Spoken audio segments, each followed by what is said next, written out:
ఖచ్చితంగా సందర్భోచితంగా పడిపోతుంది పద్యం పోతన గారికి. పోతన గారి ఆంధ్రానువాదం అంటే అలా ఉంటుంది.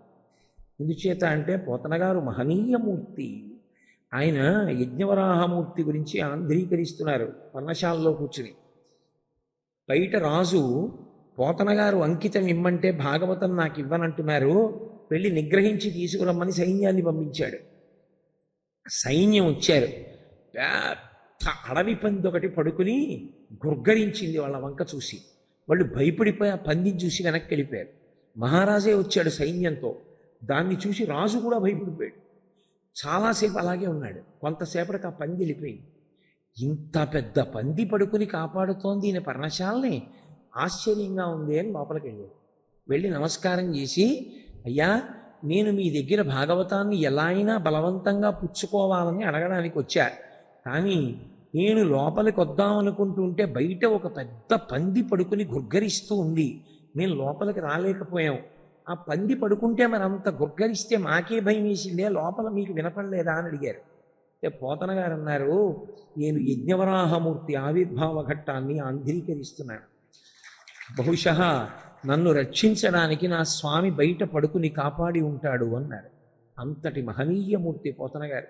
అందుకే ఇక్కడ పెట్టి మనం మాట్లాడితే ఎలా మాట్లాడతామో పద్యం అలాగే పడింది. ఏదైనా కనపడలేదనుకోండి వస్తువు, ఏవి తాళాలు అన్నా ఇక్కడే పెట్టాను అంటాం. ఇక్కడ పెట్టి తనయుడిక్కడ ఆడుచునుండే, పిల్లాడిని ఇక్కడే పెట్టాను, ఇక్కడే ఆడుకుంటున్నాడు. ఇక్కడ పెట్టి తనయుడిక్కడ ఆడుచునుండే, గాలి తానెక్కడ నుండి వచ్చే, శిశువెక్కడి మార్గము పట్టిపోయే. ఎక్కడి నుంచి వచ్చింది ఈ సుడిగాలి? ఎటెత్తుకుపోయింది పిల్లాడిని. శిశువెక్కడి మార్గము పట్టిపోయే, నేడెక్కడ చొత్తునంచు.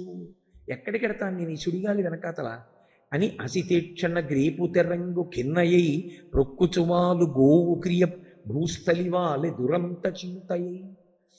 అయ్యో నేను ఆ సుడిగాలి వెనక ఎక్కడికి పరిగెడతానని కూడా చూసుకోకుండా ఆ గబ కృష్ణుడి కోసం అడుగులు వేయడంలో ఆమె నేల మీద పడిపోయి ఆ మట్టి ఒంటికి అంటుకుని గుండెలు బాదుకుని దూడ కోసం ఆవు ఈడ్చినట్టు ఏడుస్తోంది అన్నారు. ఆ ఉపమానం ఆయనకే చెల్లింది. నిజంగా ఒక్కొక్కసారి అవి చూస్తుంటే పోతన గారు ఎప్పుడు చూశారు, ఎప్పుడు వీశారు ఇవన్నీ అనిపిస్తుంది. అలా కనపడే వాళ్ళు ఇద్దరు కనపడతారు. ఒకరు శంకర భగవత్పాదుడు, రెండవ వారు పోతన గారు. తడవాడిది బలకృష్ణులు, ఆ బలరామకృష్ణులు ఇద్దరు మెల్లిమెల్లిగా తప్పటడుగులు వేయడం మొదలుపెట్టారట. వాళ్ళిద్దరూ తప్పటడుగులు వేయడం మొదలు పెడితే తడవాడిరి బలకృష్ణులు, తడవాడిరి రంభాదులందరూ కూడా నృత్యం చేస్తూ ఇంకా మెల్లిగా అడుగులు వేయడం మొదలుపెట్టాడు. ఇంకా ఎంతమంది రాక్షసులు సంహరింపబడతారో, ఎంత ధర్మాన్ని నిలబెడతాడో, ఈ భూకాంత ఎంత పరవశిస్తుందో ఆయన పాదస్పర్శ చేత, ఎంతమంది మహాత్ములు ఆయన యొక్క పాదములను నిలువెత్తు మూర్తిని మాంసనేత్రాలతో దర్శనం చేస్తారో. మహానుభావుడు ప్రస్థానత్రయంలో ఒకటైనటువంటి భగవద్గీతనిస్తాడు అని రంభాదులందరూ కూడా సంతోషపడి పైనుంచి పుష్పవృష్టిని కురిపించారట. ఒక పక్క నుంచి తడవాడి రరులు భయమున శత్రువులందరూ తడబడడం మొదలుపెట్టారట. ఎవరు ధర్మానికి హాని చేస్తారో వాళ్ళందరూ తడబడుతున్నారు. ఎందుకని? ఈయన తడబడుతూ అడుగులేస్తుంటే వాళ్ళ జీవితాలు తడబడడం మొదలుపెట్టాయి. ఇక మనం ఎక్కువ కాలం ఉండం ఈ భూమి మీదని తడబాడి రరులు భయమున తడబాడిరి సంతసమున తపస్సులు వేట్కన్. మహాతపస్సులైనటువంటి వారు ఆ బలరామకృష్ణుల యొక్క తప్పటడుగులతో కూడుకున్నటువంటి ఆ నడక చూసి పరమ సంతోషంతో వాళ్ళ యొక్క నడకలకి ఆనందాన్ని పొందుతున్నారు. ఈ విధంగా వాళ్ళు మెల్లిమెల్లిగా అడుగులు వేయడం అవి నేర్చుకుంటున్నారు. యశోద అంతటి అదృష్టవంతురాలు ఈ ప్రపంచంలో ఎవరు ఉండరు. ఎలా కోరిందో కానీ మహాతల్లి ఆ వరాన్ని, మీరు మమ్మల్ని వెళ్ళమంటే వెడతాం భూమండలం మీదకి, కానీ మేము శ్రీహరి సేవ చేసుకునే అదృష్టం ఇస్తే వెడతామంది బ్రహ్మగారితో. ఎంత భాగ్యాన్ని పొందిందంటే నిజంగా ప్రతి విషయంలో కూడా ఆ చిన్ని కృష్ణుణ్ణి పాలివ్వడమేనా, ఆడించడమేనా, విశ్వరూప దర్శనం చేయడమేనా, నేను తల్లిని అన్న భావన చేత ఆమె కృష్ణ పరమాత్మ వలన ఎన్నో లీలలను దర్శనము చేసి తరించిపోయింది. అటువంటి యశోదామాత ఒక్కొక్కసారి కృష్ణలీలలు ఎలా ఉండేవంటే స్తన్యపానమునందు విశ్వరూప దర్శనమిచ్చాడు. ఒకసారి ఏదో మట్టి తింటున్న వాళ్ళే నటించాడు. ఆ మట్టి తింటున్నాడు అనుకుని ఆ బలరాముడు మిగిలినటువంటి స్నేహితులు వాళ్ళు వచ్చి ఆ యశోదకి చెప్పారమ్మా మట్టి తింటున్నాడమ్మా అని.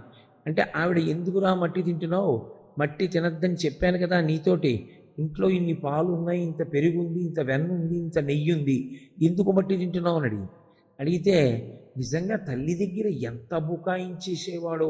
అమ్మా మన్ను తినంగనే శిశువునో యాకొంటినో వెర్రినో నమ్మంజూడకు వీరి మాటలు మదిన్న నీవు కొట్టంగ దారి మార్గమ్ము ఘటించి చెప్పెదరు కాదేనిన్ మదీయస్య గంధం ఆఘ్రాణము చేసిన వచనములు తప్పైన దండింపవే అన్నాడు. అమ్మా నేను చెప్పింది అబద్ధమైతే నన్ను కొట్టే, మట్టి తింటే నా నోరు వాసన రాదు, నా నోరు వాసన చూడమ్మా అన్నాడు. చిన్ని కృష్ణుడు ఇంత బుకాయించి మాట్లాడుతుంటే ఆవిడకు ముచ్చటేసి పిల్లాడి నోరు చూద్దామని మోకాళ్ళ మీద కూర్చుని ఏది నోరు తెరు అంత చేయి పట్టు అంటే నోరు తెరిచాడు. ఆలలితంగి కనుగొనె బాలుని ముఖమందు జలది పర్వత వన శిఖి శశి తారాది సమస్త బ్రహ్మాండంబునన్. ఆయన నోట్లో సమస్త బ్రహ్మాండములు కనపడ్డాయి. అలా ఎలా కనపడతాయి అని మీకు అనుమానం రావచ్చు. ఒక మర్రి గింజలో మర్రి చెట్టు అంతా లేదు, ఒక నువ్వు గింజలో నువ్వుల జాతి అంతా లేదు. అలా పరమాత్మ ఏ రూపంలో ఉన్నా ఆయన యందే సమస్త బ్రహ్మాండములు ఉంటాయి. కాబట్టి ఇప్పుడు ఆవిడ ఆయన నోట్లో కనిపించినటువంటి విశ్వరూప దర్శనానికి పొంగిపోయి కలయో వైష్ణవమాయయో ఇతర సంకల్పార్థమో సత్యమో తలుపన్నే రకయున్నదాననో యశోదాదేవికానో పరస్థలమో బాలకుడెంత వీని ముఖస్తంభయ్యజాండంబు ప్రజ్వలమయ్యుండుటకిది హేతువో మహాశ్చర్యంబు చింతింపగన్. ఆవిడే మరిచిపోయింది. అసలు నేను యశోదాదేవిని కానా, ఇది నందవ్రజం కాదా, ఇటు పిల్లాడేమిటి, పిల్లాడి నోట్లో బ్రహ్మాండాలన్నీ కనపడడం ఏమిటి, ఈ విశ్వరూప దర్శనం ఏమిటి, ఆవిడ తెల్లబోయింది. ఇంత అమ్మకి విశ్వరూప దర్శనం చూపించినటువంటి కృష్ణుడు తాను పరబ్రహ్మమని తెలుసుకుని ఎక్కడ పూజ చేసేస్తుందో, తను కొడుకుని అన్న భావనతో పూర్వం పెంచినట్టు ఇలా వేలు చూపించి అమ్మ చూడదేమోనని మళ్ళీ మాయ కప్పేసేవాడు. ఎంత మాయ కప్పేసేవాడంటే అమ్మ సాయంకాలం వేళ అన్నం పెట్టేది పిల్లాడికి. 6:30 అయ్యేటప్పటికి పిల్లలకి అన్నం పెట్టేస్తారు. పిల్లలకి ఆ కృష్ణుడిని పిలిచి అన్నం పెట్టేది. అన్నం పెడుతుంటే ఎంత అన్నం పెట్టి ఎంత కథ చెప్పినా సరే ఆ నోరు తెరిచేవాడు కాదు అని పెట్టి కూర్చునేవాడు. బలవంతంగా ఆ బుగ్గలు నొక్కి ఓ ముద్ద పెడితే దాన్ని నవిలేవాడు కాదు, మింగేవాడు కాదు, అలా పెట్టి కూర్చునేవాడు. కూర్చుంటే ఆవిడికి ఎక్కడ లేని చిరాకు వచ్చిందో, అరగంటో గంటో ప్రయత్నం చేస్తారు, ఇంకా వాడు నోరు విప్పక ఒక ముద్ద మింగకపోతే ఆ తల్లికి కోపం రాదు. మరి చూసి చూసి చూసి చీకటి పడే వేళకి ఆ ఒక రకమైనటువంటి యాచకులు వస్తారు. వాళ్ళు వచ్చి అమ్మ ఏదైనా అన్నం ఉంటే పెట్టండి తల్లి అంటారు. ఇప్పుడంటే రాత్రి 11ంటికి తిండాలి అలవాటు అయ్యే, కానీ ఒకనొకప్పుడు సూర్యాస్తమయం అయిన తర్వాత పలహారాలు అవి చేసేసి చాలా తొందరగా పడుకునేవారు. నాకు బాగా గుర్తు, నా చిన్నతనంలో నేను అప్పటికి బాగా ఊహ తెలిసిన వాడిని 6వ క్లాస్ చదువుకుంటున్నటువంటి రోజుల్లో మా అమ్మమ్మ గారు మాకు 6 అయ్యేటప్పటికి అన్నాలు పెట్టేసి 7 అయ్యేటప్పటికి పడుకునేవాళ్ళం అందరం. తెల్లవారుజామున 3 అయ్యేటప్పటికి లేచిపోయేవారు. 6 అయ్యేటప్పటికి పడుకుని నాకు ఇప్పటికీ గుర్తు బాగా, లాలి లలితాంబలాలి మా ఇంట వెలయుమా పద్మపాణి హరిసాటి నీలవేణి అని మా అమ్మమ్మ కలిపి పాట పాడి, ఆవిడేమో ఇవటూరి వారింట బాలకోమార్తెవయ్యని మా అమ్మమ్మ అనేది, చాగంటి వారింట బాలకోమార్తెవయ్యని మా అమ్మ అనేది. ఇద్దరు అక్కడ మాత్రం వేరైపోయేది పాట. ఆవిడ ఇవటూరి వారు, ఈవిడ చాగంటి వారు అని పాడేది. పాడి పడుకునేవారు. మళ్ళీ తెల్లవారేది 3 అయ్యేటప్పటికి ఒంటి చర్మము తీసి చెప్పులు కొట్టి నా కక్కయ్య వచ్చేను మేలుకో, మేలుకో జగదీశ మేలుకో పరమేశ మేలుకు నీ మమ్మీ ఇంకా ఏలుకో అని సుప్రభాత గీతికలు పాడుతూ మళ్ళీ వాళ్ళ వాళ్ళ కార్యక్రమాల్లో ఉద్యుక్తం అయిపోతూ ఉండేవాడు. కాబట్టి యశోద కూడా చిన్ని కృష్ణుడికి పిలిచి అన్నం పెడితే తినకపోతే ఆవిడికి కోపం వచ్చింది. కోపం వచ్చి ఆవిడంది, భిక్షులు ఒత్తురు ఇచ్చిన భిక్షాపత్రమున వేయిచి బెగడించి నిను శిక్షింతురని చెప్పిన భిక్షులకని తల్లి కనియు భీతిల్లు నృపా. కాసేపు ఆగిన తర్వాత అమ్మా మాధవ కబడం తల్లి అని వస్తారు. మాధవ కబడం అని రాత్రి వచ్చేవాళ్ళు. వాళ్ళు వీధిలో నుంచి చీకట్లో అరుస్తారు. అరిస్తే తల్లి ఆ ఉన్నన్నం పట్టుకెళ్ళి వేసేస్తుంది. యశోదంది, నువ్వు పాప ముద్దుగా పిలిచి నేను పెరుగు వెన్న నెయ్యి వేసి బొవ్వ పెడితే ఎందుకు తింటావు? నువ్వు తినవు. కాసేపు ఆగి మాధవ కబలం తల్లి అని వస్తారు. వాళ్ళు తీసుకెళ్ళి వాళ్ళ పాత్రలో పడేస్తాను నేను. వాళ్ళు మూత పెట్టి నిన్ను పట్టుకుపోతారు. వాళ్ళు ఊరి బయటికి వెళ్ళి ఏదో పెద్ద రావి చెట్టు కింద ఎక్కడో కూర్చుని ఈ పదార్థాలన్నీ తింటూ ఉంటారు. కాబట్టి వాళ్ళు నిన్ను తీసుకుపోతారు. తీసుకుపోయి పక్కన కూర్చోబెడతారు. ఈ మూటలన్నీ విప్పుకుని వాళ్ళు తింటూ ఉంటారు. అప్పుడు నీకు ఆకలేస్తుంది. ఆకలేసి అండి కొంచెం పెట్టరా అండి అంటావు. వాళ్ళు నోర్మోయ్ అని వాళ్ళు తింటారు. అప్పుడు తెలిసి వస్తుంది లేదు అమ్మ విలువ ఏమిటో అనేది. అంటే అలా వినేవాడు, ఏమీ తెలియని వాళ్ళ.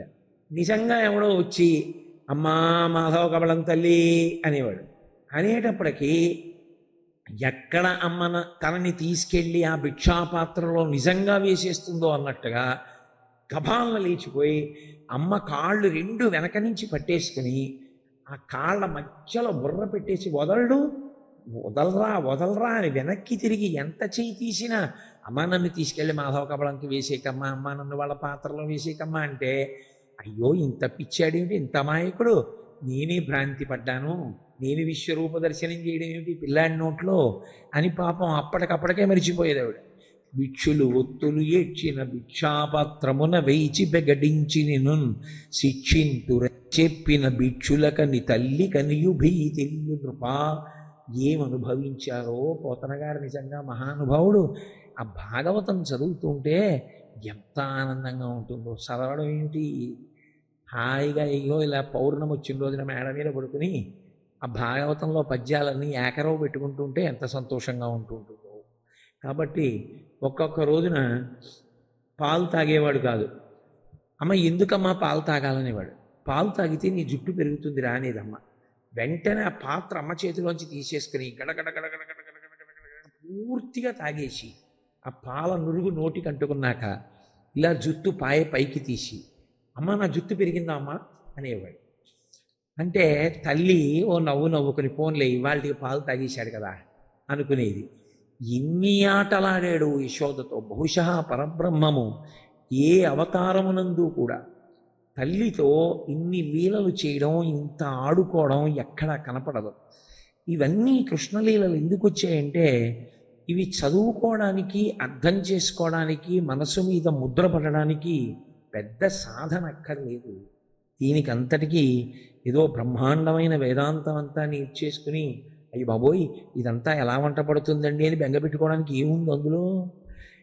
ఈ పద్యాలు చదువుకుని ఒకసారి ఆ కృష్ణ పరమాత్మని తలుచుకుని సంతోషించి మనసులో స్మరిస్తే చాలు, ఆయన అనుగ్రహ విశేషం చేత సమస్త పాపములు పోయి ధార్మికమైనటువంటి జీవనమునందు అనురక్తి కలుగుతుంది.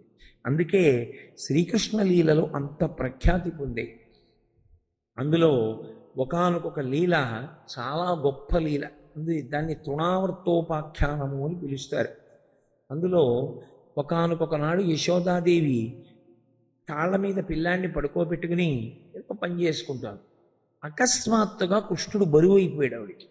ఏడు పిల్లాడు ఇంత బరువుగా ఉన్నాడని ఆ పిల్లాడిని తీసి పక్కన పెట్టేసి, పిల్లాడిని పక్కన పెట్టి ఏ బియ్యం ఏరుకోవడమో ఏదో చేసుకుంటోంది ఆవిడ. ఇంతలో ఎక్కడి నుంచి వచ్చేసిందో సుడిగాలు ఒకటి వచ్చింది.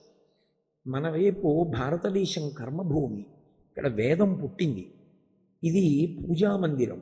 కంచికామకోటి పీఠాధిపత్యం వహించినటువంటి మహాపురుషులు, ప్రాతస్మరణీయులు, అపర శివావతారులు, ఈ భూమి మీద వేరొకసారి వచ్చినటువంటి శంకర భగవత్పాదుల యొక్క అవతారం త్రేతాయుగంలో 100కి 100 పాళ్ళు ధర్మమూర్తి రామచంద్రమూర్తి అయితే, కలియుగంలో 100కి 100 పాళ్ళ సన్యాసాశ్రమ ధర్మం పాటించినటువంటి ఏకైక వ్యక్తి మహాపురుషులు చంద్రశేఖరేంద్ర సరస్వతి మహాస్వామి.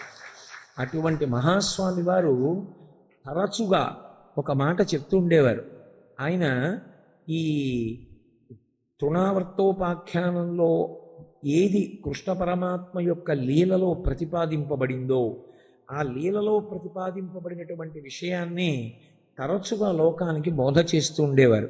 ఆ కాళ్ళ మీద పడుకోబెట్టుకున్నటువంటి పిల్లవాడు బరువెక్కిపోతే అమ్మ ఆ పిల్లవాడిని పక్కన పడుకోబెట్టింది. ఈలోగా ఆ తృణావర్తుడు అన్న రాక్షసుడు వచ్చేస్తున్నాడు. నేను ఇది ఎందుకు మహాస్వామి వారి పేరుతో చెప్పవలసి వచ్చింది అంటే, ఆయన ఎప్పుడు ఒక మాట చెప్తూ ఉండేవారు. ఒక ఇల్లు బాగుండాలంటే, ఇల్లు బాగుండడం అంటే ఏంటి? ఇల్లు అంటే ఏదో బొమ్మలు అవి అన్నీ చక్కగా పేర్చుకోవడం కాదు.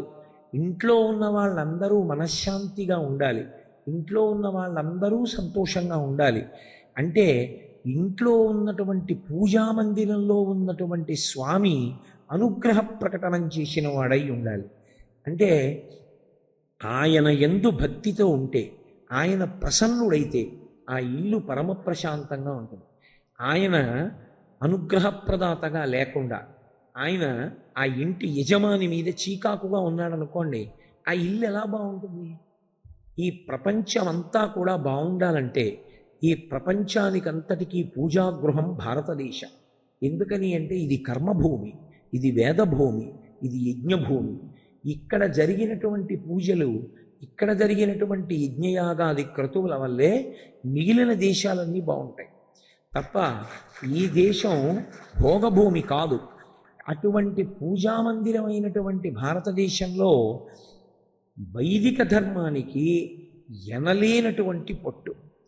అలా ఈ తృణావర్తో అందుకే ఇక్కడ ఎప్పుడూ పెద్ద పెద్ద సుడిగాలులు రావడం అలాంటివి అసలు మనం ఎప్పుడూ వినం. మీరు అమెరికా మొదలైనటువంటి దేశాల్లో చూడండి, ఒక్కొక్క సుడిగాలు వస్తుంది. మా అమ్మాయి అక్కడ ఉన్నప్పుడు నాతో ఒక పర్యాయం ఫోన్లో చెప్పింది కూడా. అక్కడ సుడిగాలులు వస్తే ఊళ్ళని పట్టుకెళ్ళిపోతుంది ఆ సుడిగాలి. అలా సుడిగాలులు రావడం అవి ఉంటాయి. ఈ దేశంలో అటువంటి ప్రకృతి ఉత్పాతములు ఉండవు. ఎందుకు ఉండవు అంటే ఒకటే కారణం, ఇక్కడ ధర్మమునకు పెద్దపీట, వేదమునకు పెద్దపీట, భక్తికి పెద్దపీట. త్యాగమయమైన జీవితమే తప్ప భోగమయమైనటువంటి జీవితం ఇక్కడ లేదు. కానీ మన ప్రారంధం ఏమిటంటే, ఇవాళ పాశ్చాత్య సంస్కృతి వచ్చి మీద పడిపోయి వ్యాలంటైన్స్ డే దగ్గర నుంచి అన్ని పనికి మాలిన డేస్ని దిగుమతి చేసుకునేటటువంటి రోజులు వచ్చేసాయి. కాబట్టి శ్రీకృష్ణ పరమాత్మ అనుగ్రహించి భారతీయ సంస్కృతిని నిలబెట్టుగాక అని నేను ప్రార్థన చేస్తూ, ఆ యశోద కాళ్ళ మీద పడుకోబెట్టుకున్నటువంటి చిన్ని కృష్ణుడు బరువైపోయాడని పక్కన పెట్టింది. ఇంతలో ఎక్కడి నుంచి వచ్చాడో కంసుని పనుపన తృణావర్తుడనేటటువంటి రాక్షసుడు వచ్చాడు. ఆవర్తము అంటే తిప్పుట, తృణము అంటే గడ్డిపరక. తృణమంతరథ కృత్వా ప్రత్యువాచ సుచిస్మిత నివర్తయ మనోమత్త స్వజనీ క్రియతాం మనః అంటారు వాల్మీకి రామాయణంలో. తృణం అంటే గడ్డిపరక, గడ్డిపరక బహుచులకన. అందున సుడిగాలికి పెద్ద విశేషం ఏముంది? అది వచ్చిందంటే ఇలా ఇలా ఇలా ఇలా చుట్టుకుంటూ పైకి తీసుకుపోతుంది వస్తువుని. పైకి తీసుకుపోతూ దాని లోపల వలయంగా తిరుగుతుంటుంది ఆ సుడిగాలి. ప్రతి వస్తువుని పైకి ఎత్తుకెళ్ళిపోతుంది, వెళ్ళిపోతూ భూమి మీద వేగంగా వెళ్ళిపోతుంది. అది ఎందులోకి వెళ్ళిందో ఆ వస్తువులన్నీ తిరుగుతూ పైకి వెళ్ళిపోతాయి. వెళ్ళిపోయి ఎక్కడ పడిపోతాయో ఎవరూ చెప్పలేరు. అందుకే సుడిగాలిలో చిక్కుకున్న తర్వాత బ్రతుకుతాడు అని చెప్పడం చాలా చాలా కష్టం. ఈ పెద్ద సుడిగాలి వచ్చింది, యశోదను వదిలేసింది. యశోదను వదిలేసి యశోద పక్క నుంచి వెళ్ళిపోతూ చిన్ని కృష్ణుణ్ణి ఎత్తుకుపోయి. ఎందుకని? వచ్చినవాడు రాక్షసుడు కంసుని పనుపున చిన్ని కృష్ణుణ్ణి చంపడానికి వచ్చాడు. అందుకని సుడి ఎరుగని హరిసుడిబడ సుడిగాలి తరంగు రక్కసుడు విసిరిడి సుడిగాలి ధూళి కన్నుల సుడివడ గోపకులు బెగడి సుడివడి రధిపా అంటారు పోతన గారు. సుడిగాలి ఎలా తిరుగుతుందో ఆయన పద్యం అలా తిరుగుతుంది. పోతన గారి యొక్క గొప్పతనం, ఎక్కడ ఏ పద్యం ఎలా పడాలో ఆయనకు అలాగే పడుతుంది. కాబట్టి సుడి ఎరుగని హరిసుడివడ, సుడివడడం అన్నది హరికి తెలియదు. అట్లాంటి వాడు సుడిపడ్డాడు అంటే ఆ సుడిగాలిలో చిక్కుకున్నాడు. చూస్తుండగా గిరగిర తిప్పుతూ పైకెత్తుకుపోయి ఆకాశంలోకి వెళ్ళిపోయింది గాలి. ఎక్కడికి వెళ్ళిపోయిందంటే ఎవరూ చెప్పలేరు. అంత దూరం వెళ్ళిపోయింది. మీరు ఎప్పుడన్నా చూశారో లేదో నాకు తెలియదు. సుడిగాలి, చిన్ని చిన్ని సుడిగాలు వస్తుంటాయి అప్పుడప్పుడు, చాలా చిన్న సుడిగాలు, పెద్ద పెద్దవి కావు. చిన్న సుడిగాలు వచ్చి గుండ్రంగా తిరుగుతూ గడ్డి పరకల్ని వాటిని తీసుకెడుతూ ఉంటుంది. నేను చిన్నతనంలో ఏలూరులో చూసేవాడిని. ఇప్పుడు కాకినాడలో చుట్టూ అపార్ట్మెంట్లే కాబట్టి చూసే అవకాశం లేదు, అసలు రావు. మేమే పెద్ద సుడిగాలి వాటికి, ఇంకేం వస్తాయి.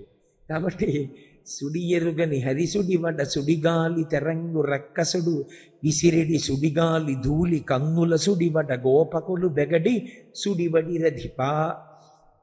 పోనీ ఆ కృష్ణుడు ఎటెళ్ళాడో చూద్దామంటే ఈ సుడిగాలి విసిరినటువంటి ధూళి కన్నుల్లో పడిపోయి అట్లు మంటలెక్కిపోయి ఇసకపడి ఎవరూ కళ్ళు విప్పి సరిగ్గా చూడలేకపోతున్నారు. ఇలా కళ్ళు మూసి ఇలా కళ్ళు తెరిచేటప్పటికి ఎత్తుకుపోయింది కృష్ణుడు. ఎక్కడికి వెళ్ళిపోయాడో తెలియదు. పాపం యశోద లేచింది. ఆడది ఎక్కడికి వెళ్ళిందని పరిగెడుతుందా సుడిగాలి వెంట? అలాగని కొడుకు వెళ్ళిపోతే వెళ్ళిపోయాడులే అని ప్రశాంతంగా కూర్చుంటుందా తల్లి? ఉండలేదు ఆవిడ. అందుకే ఇక్కడ పెట్టి తిన్ తనయుడిక్కడ ఆడుచునుండే గాలితానెక్కడ నుండి వచ్చే శిశువెక్కడి మార్గము పట్టిపోయనేడెక్కడ చొత్తునంచు అసితేక్షణ క్రేపు తెరంగు కిన్నయై రొక్కుచువాలు గోవు క్రియ భూస్థలివాలె దురంత చింతై. ఖచ్చితంగా సందర్భోచితంగా పడిపోతుంది పద్యం పోతన గారికి. పోతన గారి ఆంధ్రానువాదం అంటే అలా ఉంటుంది. ఎందుచేత అంటే పోతన గారు మహనీయమూర్తి. ఆయన యజ్ఞవరాహమూర్తి గురించి ఆంధ్రీకరిస్తున్నారు పర్ణశాలలో కూర్చుని. బయట రాజు పోతన గారు అంకితం ఇమ్మంటే భాగవతం నాకు ఇవ్వనంటున్నారు, వెళ్ళి నిగ్రహించి తీసుకురమ్మని సైన్యాన్ని పంపించాడు. సైన్యం వచ్చారు. పెద్ద అడవి పంది ఒకటి పడుకుని గుర్గరించింది వాళ్ళ వంక చూసి. వాళ్ళు భయపడిపోయి ఆ పందిని చూసి వెనక్కి వెళ్ళిపోయారు. మహారాజే వచ్చాడు సైన్యంతో. దాన్ని చూసి రాజు కూడా భయపడిపోయాడు. చాలాసేపు అలాగే ఉన్నాడు. కొంతసేపటికి ఆ పంది వెళ్ళిపోయింది. ఇంత పెద్ద పంది పడుకుని కాపాడుతోంది ఈయన పర్ణశాలని, ఆశ్చర్యంగా ఉంది అని లోపలికి వెళ్ళాడు. వెళ్ళి నమస్కారం చేసి, అయ్యా నేను మీ దగ్గర భాగవతాన్ని ఎలా అయినా బలవంతంగా పుచ్చుకోవాలని అడగడానికి వచ్చా, కానీ నేను లోపలికి వద్దామనుకుంటుంటే బయట ఒక పెద్ద పంది పడుకుని గుర్గరిస్తూ ఉంది, మేము లోపలికి రాలేకపోయాం. ఆ పంది పడుకుంటే మరి అంత గుర్గరిస్తే మాకే భయం వేసిందే, లోపల మీకు వినపడలేదా అని అడిగారు. అంటే పోతన గారు అన్నారు, నేను యజ్ఞవరాహమూర్తి ఆవిర్భావ ఘట్టాన్ని ఆంధ్రీకరిస్తున్నాను. బహుశः నన్ను రక్షించడానికి నా స్వామి బయట పడుకుని కాపాడి ఉంటాడు అన్నారు. అంతటి మహనీయమూర్తి పోతన గారు. అందుకే ఇక్కడ పెట్టి తిన్ మనం మాట్లాడితే ఎలా మాట్లాడతామో పద్యం అలాగే పడింది. ఏదైనా కనపడలేదనుకోండి వస్తువు, ఏవి తాళాలు అన్నా ఇక్కడే పెట్టాను అంటాం. ఇక్కడ పెట్టి తిన్ తనయుడిక్కడ ఆడుచునుండే, పిల్లాడిని ఇక్కడే పెట్టాను, ఇక్కడే ఆడుకుంటున్నాడు. ఇక్కడ పెట్టి తిన్ తనయుడిక్కడ ఆడుచునుండే గాలి తానెక్కడ నుండి వచ్చే శిశువెక్కడి మార్గము పట్టిపోయే. ఎక్కడి నుంచి వచ్చింది ఈ సుడిగాలి? ఎటెత్తుకుపోయింది పిల్లాడిని. శిశువెక్కడి మార్గము పట్టిపోయనేడెక్కడ చొత్తునంచు, ఎక్కడికెడతాను నేను ఈ సుడిగాలి వెనకాతల అని అసితేక్షణ గ్రేపు తెరంగు కిన్నయై రొక్కుచువాలు గోవు క్రియ భూస్థలివాలె దురంత చింతయై. అయ్యో నేను ఆ సుడిగాలి వెనక ఎక్కడికి పరిగెడతానని కూడా చూసుకోకుండా ఆ గబ కృష్ణుడి కోసం అడుగులు వేయడంలో ఆమె నేల మీద పడిపోయి ఆ మట్టి ఒంటికి అంటుకుని గుండెలు బాదుకుని దూడ కోసం ఆవు ఈడ్చినట్టు ఏడుస్తోంది అన్నారు. ఆ ఉపమానం ఆయనకే చెల్లింది. నిజంగా ఒక్కొక్కసారి అవి చూస్తుంటే పోతన గారు ఎప్పుడు చూశారు, ఎప్పుడు వీశారు ఇవన్నీ అనిపిస్తుంది. అలా కనపడే వాళ్ళు ఇద్దరు కనపడతారు. ఒకరు శంకర భగవత్పాదులు, రెండవ వారు పోతన గారు. శంకర భగవత్పాదులు ఒకరు ఎక్కడి నుంచి తీసుకొచ్చి వేస్తారో తెలియదు. ఆసీతు హిమాచల పర్యంతం పాదచారి అయి పర్యటించిన మహాపురుషులు కనుక వారికి తెలియని చెట్లు లేదు. అంకోలం నిజబీజ సంతతి రయస్కాంతో ఫలం సూచిక అంటారు. అంకోల వృక్షం అంటారు. నేను దాదాపు 30 సంవత్సరాలు వెతికా, ఎక్కడైనా అంకోల వృక్షం కనపడుతుందా, కనపడితే దాన్ని ఒకసారి చూడాలి. ఎందుకంటే అది గింజ వదిలిపెడితే మళ్ళీ లాగేసుకుంది. అదే దాని కాయ కింద పడితే అదే లాక్కుంటుంది దాని గింజల్ని. ఆ అంకోల వృక్షం చూడాలి అని ఆఖరికి నాకు శ్రీశైల క్షేత్రంలో ఆ మల్లెల తీర్థానికి వెళుతుంటే అక్కడ చూశాను అంకోల వృక్షాన్ని. కాబట్టి శంకరులు వేస్తారు అలాంటి ప్రయోగం, పోతన గారు వేస్తారు. గ్రేపు తెరంగు కిన్నయై ప్రొక్కుచువాలు గోవు క్రియ భూస్థలివాలె దురంత చింతయి. ఆవు దూడ ఉంటే అప్పుడు ఈంటుంది ఆవు. ముందు సంతకి తీసుకొస్తారు, మీరు ఎప్పుడైనా చూశారో లేదో నాకు తెలియదు, మాకు పిఠాపురం సంత అని ఉంటుంది. ముందు రోజు తీసుకొచ్చేస్తారు చూడావుల్ని. అది ఒక్కొక్కసారి రాత్రి ఈనేస్తే మర్నాడు పొద్దున్న 9కో 10కో ఎవరో కొనుక్కుంటాడు. ఆ పక్కనే పల్లెటూరు వాళ్ళు ఎవరో కొనుక్కుంటారు. వాళ్ళు ఏం చేస్తారంటే ఈ దూడని ఓ రిక్షాలో పట్టు కూర్చుంటారు. కూర్చుని రిక్షా వెళ్ళిపోతుంటారు. ఆవుని పట్టుకోరు. ఈ ఆవు ఆ దూడ కోసం వెళ్ళిపోతుంది. అది ముందు రోజే ఈనింది, దానికి బాధ ఉండదా? దానికి వెనక నుంచి ఇంకా మావి వేలాడుతుంటుంది. మాంసం కదది, దానికోసం కుక్కలు వెంటపడుతూ ఉంటాయి. అది వెనక్కి తిరిగి కొమ్ములతో కుక్కల్ని తరుముకుంటూ అలా తరుముకుంటూ కూర్చుంటే దూడ వెళ్ళిపోతుందేమోనని అంబా అంబా అనుకుంటూ ఆ రిక్షా వేగంతో సమానంగా నేను నడవగలనా నడవలేనా, మార్గాయాసమా, ముందు రోజు ఈనింది, ఎంత పచ్చిగా ఉంటుందో ఒళ్ళు, అయినా ఆగదు. ఆగితే దూడ వెళ్ళిపోతుందని ఆ దూడ వెనక అలాగే నడిచి వెళ్ళిపోతుంటుంది. వెనక కుక్కలు, ముందు రిక్షాలో దూడ. ఆ రిక్షావాడు కొంచెం వేగంగా కానీ నడిపించాడు అనుకోండి, దాని ఆతృత చూడాలి నిజంగా, ఎంత కష్టపడి వెళ్తుందో.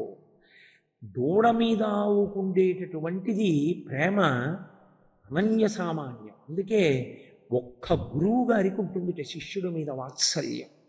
వాడు ఎటువంటి వాడవనివ్వండి, వాడి దోషాలన్నిటినీ నాకేస్తాడు గురువు.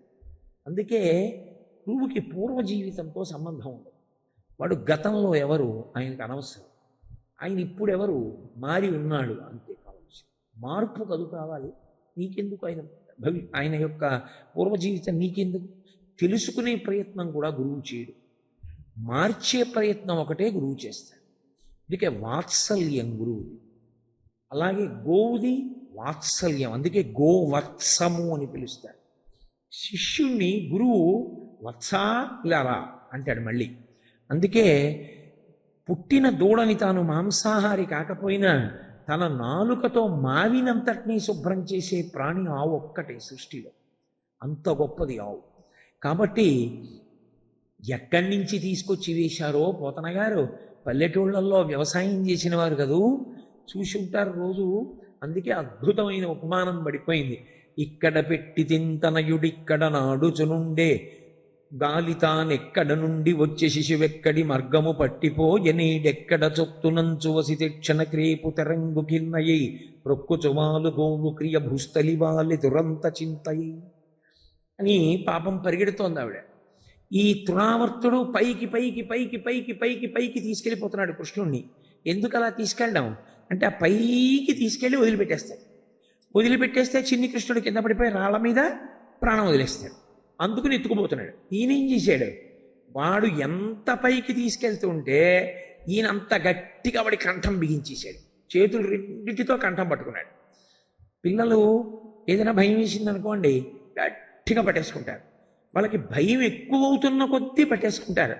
మొట్టమొదటిసారి పిల్లల్ని పట్టుకుని ఏ ఎగ్జిబిషన్కో వెళ్ళి జెయింట్ వీల్ ఎక్కించారనుకోండి, వాడు లేచిపోయి గబుక్కుని కంఠం పట్టేసుకుంటాడు.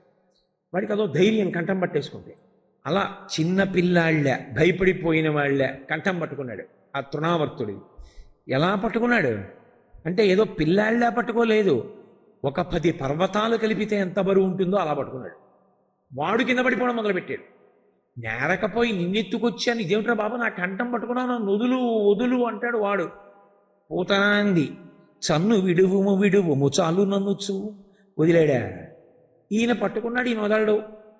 పైకెత్తు వెళ్ళిపోయి కింద పారేద్దాం పిల్లాన్ననుకున్న తృణావర్తుడు పిల్లవాడి బరువుకి తాను కింద పడిపోతుంటే ఆ పడిపోవడం ఆకాశంలోంచి వేగంతో వచ్చి కింద పడిపోతుంటే పురభంజను గోల కూలు పురముంబోలెన్.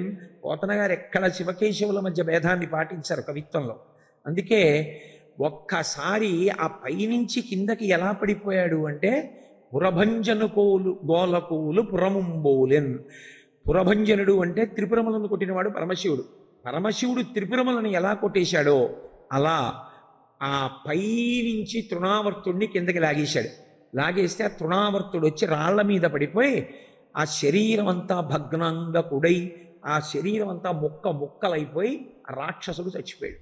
పిల్లవాడు నేల మీద పడిపోయి ఉన్నాడు, ఆ మాంసపు ముద్దల మధ్యలో పడిపోయి ఉన్నాడు. చూసింది యశోద, చూశారు యాదవులు.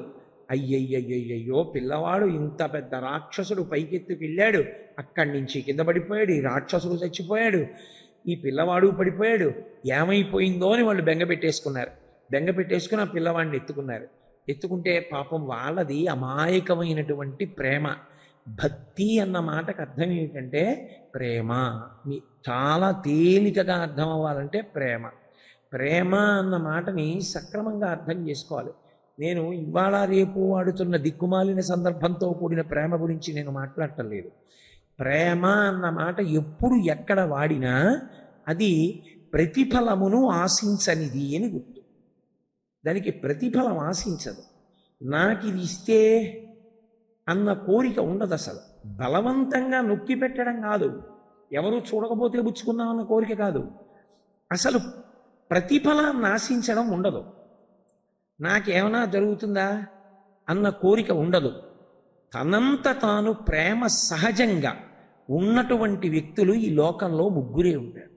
మిగిలిన వాళ్ళు సంస్కార బలము చేత ప్రేమని పొందుతారు. సహజంగా ప్రేమ ఉండేవారు ఎవరంటే ముగ్గురే. ఒకటి తల్లి, రెండు తండ్రి, మూడు గురువు. వీళ్ళ ముగ్గురు ప్రేమైకమూర్తులు అంటుంది శాస్త్రం. ఎందుకంటే వాళ్ళకి ప్రతిఫలాపేక్ష ఉండదు. తల్లి బిడ్డల్ని కని పెంచుతుంది. వీడు పెద్దవాడైన తర్వాత ఉద్యోగం చేస్తే నాకేదో పట్టుకొచ్చి బంగారపు తొడుగు చేయించాలని ఏ అమ్మ కోరుకోడు, ఏ తండ్రి కోరుకోడు. నా బిడ్డడు సంతోషపడాలి, నా బిడ్డడు సుఖంగా ఉండాలి, తనకి సుఖం అంతే. తప్పించి వాడు నాకన్నీ ఇచ్చేయాలని ఏ తండ్రి అడగడు. గురువు ప్రతిఫలాన్ని అపేక్షించడు. నాకు నా శిష్యుడిది చేస్తే బాగుండన్న కోరిక గురువుకు ఉండదు. అలా సహజంగా ఉండని వాళ్ళు కాబట్టి వాళ్ళ ముగ్గురిని ప్రేమైకమూర్తులు అని పిలుస్తారు.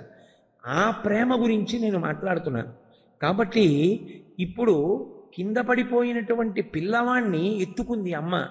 ఆమెది పరమ ప్రేమ. ఆ ప్రేమకే మారు రూపం భక్తి. ప్రేమ భక్తి ఈ రెండు పర్యాయ పదాలు. భగవంతుని యందు మనం ప్రతిఫలాన్ని అపేక్షించకుండా ఆయనకి కృతజ్ఞతను ఆవిష్కరించడాన్నే పూజ అని పిలుస్తాం. అసలు నిజంగా చెప్పాలి అంటే పూజ అన్న మాటకు అర్థం ఏమిటంటే ప్రతిఫలాన్ని అపేక్షించకుండా కృతజ్ఞతను ఆవిష్కరించుట, అది పూజ. అసలు ఆ సిద్ధాంతం జీవితంతో వంటబట్టనంత కాలం ఆ చేసినది పూజ కాదు, తంతు. తంతు అంటే పూజలా చేశాడు. పూజ చేస్తే ఎలా చేస్తారో అలా చేశాడు. అదొక నటన తప్పించేది పూజ కాదు. దాన్ని పూజ అనరు శాస్త్రంలో. ఎందుకనరు అంటే ఒకటే కారణం. నేను ఎవరిని చిన్నబుచ్చడానికి ఈ మాట చెప్పట్లేదు. పూజ అన్న మాటకు అర్థం ఏంటి? ఈ ప్రతిఫలాన్ని ఆశించకుండా కృతజ్ఞతావిష్కారం చేస్తారు. నేను పొద్దున నిద్ర లేచాననుకోండి, నేను పూజ చేస్తే ఏం చేస్తాను? దీపం పెడతాను. మొదట దీపం పెడితే ఆయనకి వెలుతురు లేదని నేను దీపం పెడతానా? ఆయనకి వెలుతురు లేదని కాదు, ఈ సమస్త ప్రపంచాన్ని చూసి నేను ఆనందపడుతున్నాను. కళ్ళిచ్చినందుకు ఈశ్వరా నేను మీకు కృతజ్ఞత చెప్తున్నాను. ఈ కళ్ళు నిన్న రాత్రి బడలిపోయి మళ్ళీ నాకు నిద్రాకాలిక సుఖమిచ్చి తెల్లవారేటప్పటికీ కళ్ళకి శక్తినిచ్చారు. మీరు నాకు కంటినిచ్చినందుకు కృతజ్ఞతగా నేను ఒక దీపం పెట్టి నా కృతజ్ఞతని ఆవిష్కరిస్తున్నాను. ఆయన నాకు చర్మాన్ని ఇచ్చాడు, స్పర్శ శక్తినిచ్చాడు. నా కొడుకు వచ్చి నాన్నగారండి అని నన్ను పట్టుకుంటే నాకెంతో సంతోషం. నా కూతురు వచ్చి నాన్నగారండి అని నా చేయి పట్టుకుంటే నాకు ఆ స్పర్శ సుఖం. నా మనవలు వచ్చి తాత తాత తాత తాత అంటూ పరిగెత్తుకు వచ్చారనుకోండి, నేను వాళ్ళని ఎత్తుకుంటే వాళ్ళ స్పర్శ నాకు సుఖం. నా శిష్యుడు వచ్చి గురువుగారు అని కాళ్ళు పట్టాడు అనుకోండి, ఆ శిష్యుడి యొక్క వాత్సల్యమునందు నాకు సుఖం. ఈశ్వర నాకు చర్మాన్ని ఇచ్చావు, నాకు స్పర్శనిచ్చావు, కాబట్టి నేను మీకు కృతజ్ఞత చెప్తున్నాను. అందుకని గంధానులేపనం చేస్తారు.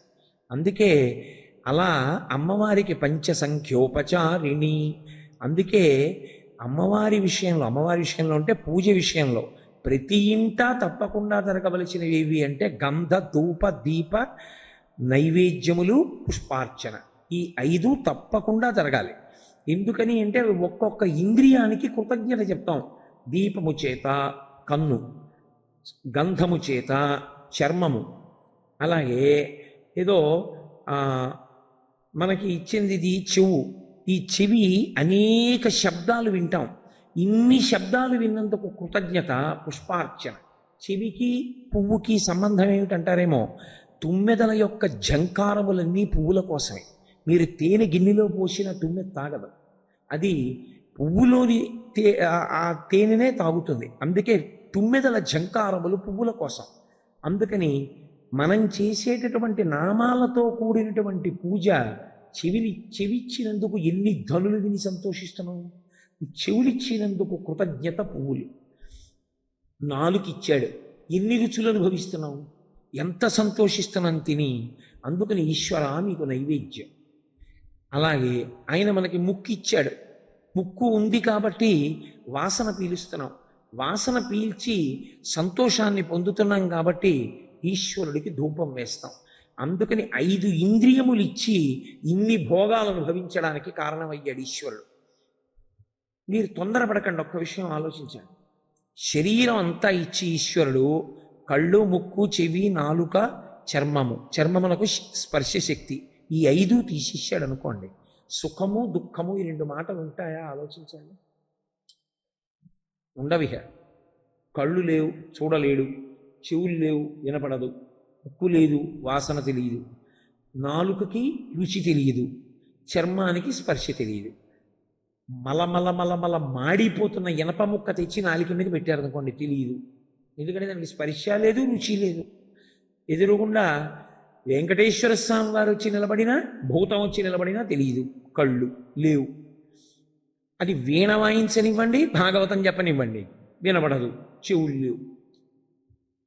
ఇక ఏ వాసన కానివ్వండి, అది తెలియదు. ముక్కు లేదు. ఇంకా సుఖము దుఃఖము ఈ 2 ఎక్కడున్నాయి? లేవు అసలు. ఇన్ని సుఖాలు ఇన్ని ఆనందాలు పొందుతున్నామంటే కారణం ఈ 5 ఇంద్రియములు, 5 ఇంద్రియముల శక్తి.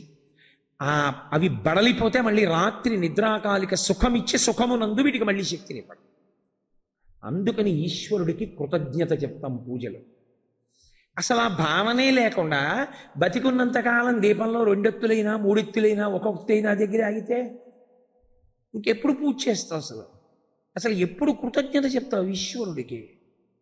అందుకే భక్తి ప్రేమకు మారు పేరు. ప్రేమ ఒకటి, భక్తి ఒకటి కాదు. ప్రేమయే భక్తి. ఆ భావనతో పూజా మందిరంలో ఒక్కసారి కూర్చున్నవాడిని చూసి పరవశించిపోతాడు ఈశ్వరుడు. వీడు రానా ఎందుకు కృతజ్ఞత ఉన్నవాడు, వీడు నేను ఇచ్చిన ఇంద్రియముల యొక్క విషయాన్ని తెలుసుకున్నవాడు, వీణ్ణి నేను ఉద్ధరించాలనుకుంటాడు తప్ప నువ్వు ఎంత రొట్ట తెచ్చావు, ఎన్ని వేశావు, ఇవన్నీ ఆయనకి ఎందుకు? ఆయన సృష్టిలోవే. గభీరే కాసారే విశతి విజనే ఘోర విపినే విశాలే శైలీ చ భ్రమతి కుసుమార్థం జడమతి సమర్ప్యై చేతసరసిజముమానాధమపతే సుఖైనావస్థాతుం జనైహ నజానాతి కిమహో అంటారు శంకరభగవత్పాదులు శివానంద లహరిలో. ఎవడు తెమ్మన్నాడు రా నిన్ను? సరోవరాల్లోకి వెళ్ళి కొండలెక్కి పుట్టలెక్కి గుట్టలెక్కి పువ్వులు పత్రి పట్టుకొచ్చి నా పాదాల మీద వేసేసావా? పురుగు పుట్ర ఉన్నాయో లేదో కూడా చూడకుండా అందులో సాలె పురుగులు, గొంగళి పురుగులు అన్నీ తెచ్చి మీద మారేయడమే. నీ మనస్సన్న తామర పువ్వుని పెట్టరా? అది పెట్టడానికి ఉపకరణాలు, సాధనాలు కావాలి. అంతేగాని సాధనాల దగ్గర ఆగిపోయి అసలు సిద్ధాంతాన్ని వదిలేస్తే ఎలా పూజ అవుతుంది? అది ఎప్పటికీ పూజ అవుతుంది. కాబట్టి కృతజ్ఞతావిష్కారము ప్రేమ భక్తి. కాబట్టి ఇప్పుడు తల్లిది సహజమైన ప్రేమ. పిల్లవాడు కింద పడిపోయాడు, ఆవిడ వెంటనే ఎత్తుకుని పరమ సంతోషాన్ని పొందుతూ అమ్మయ్యా దక్కాడు కృష్ణుడు. కృష్ణుడు ఆవిడికి దక్కాడా?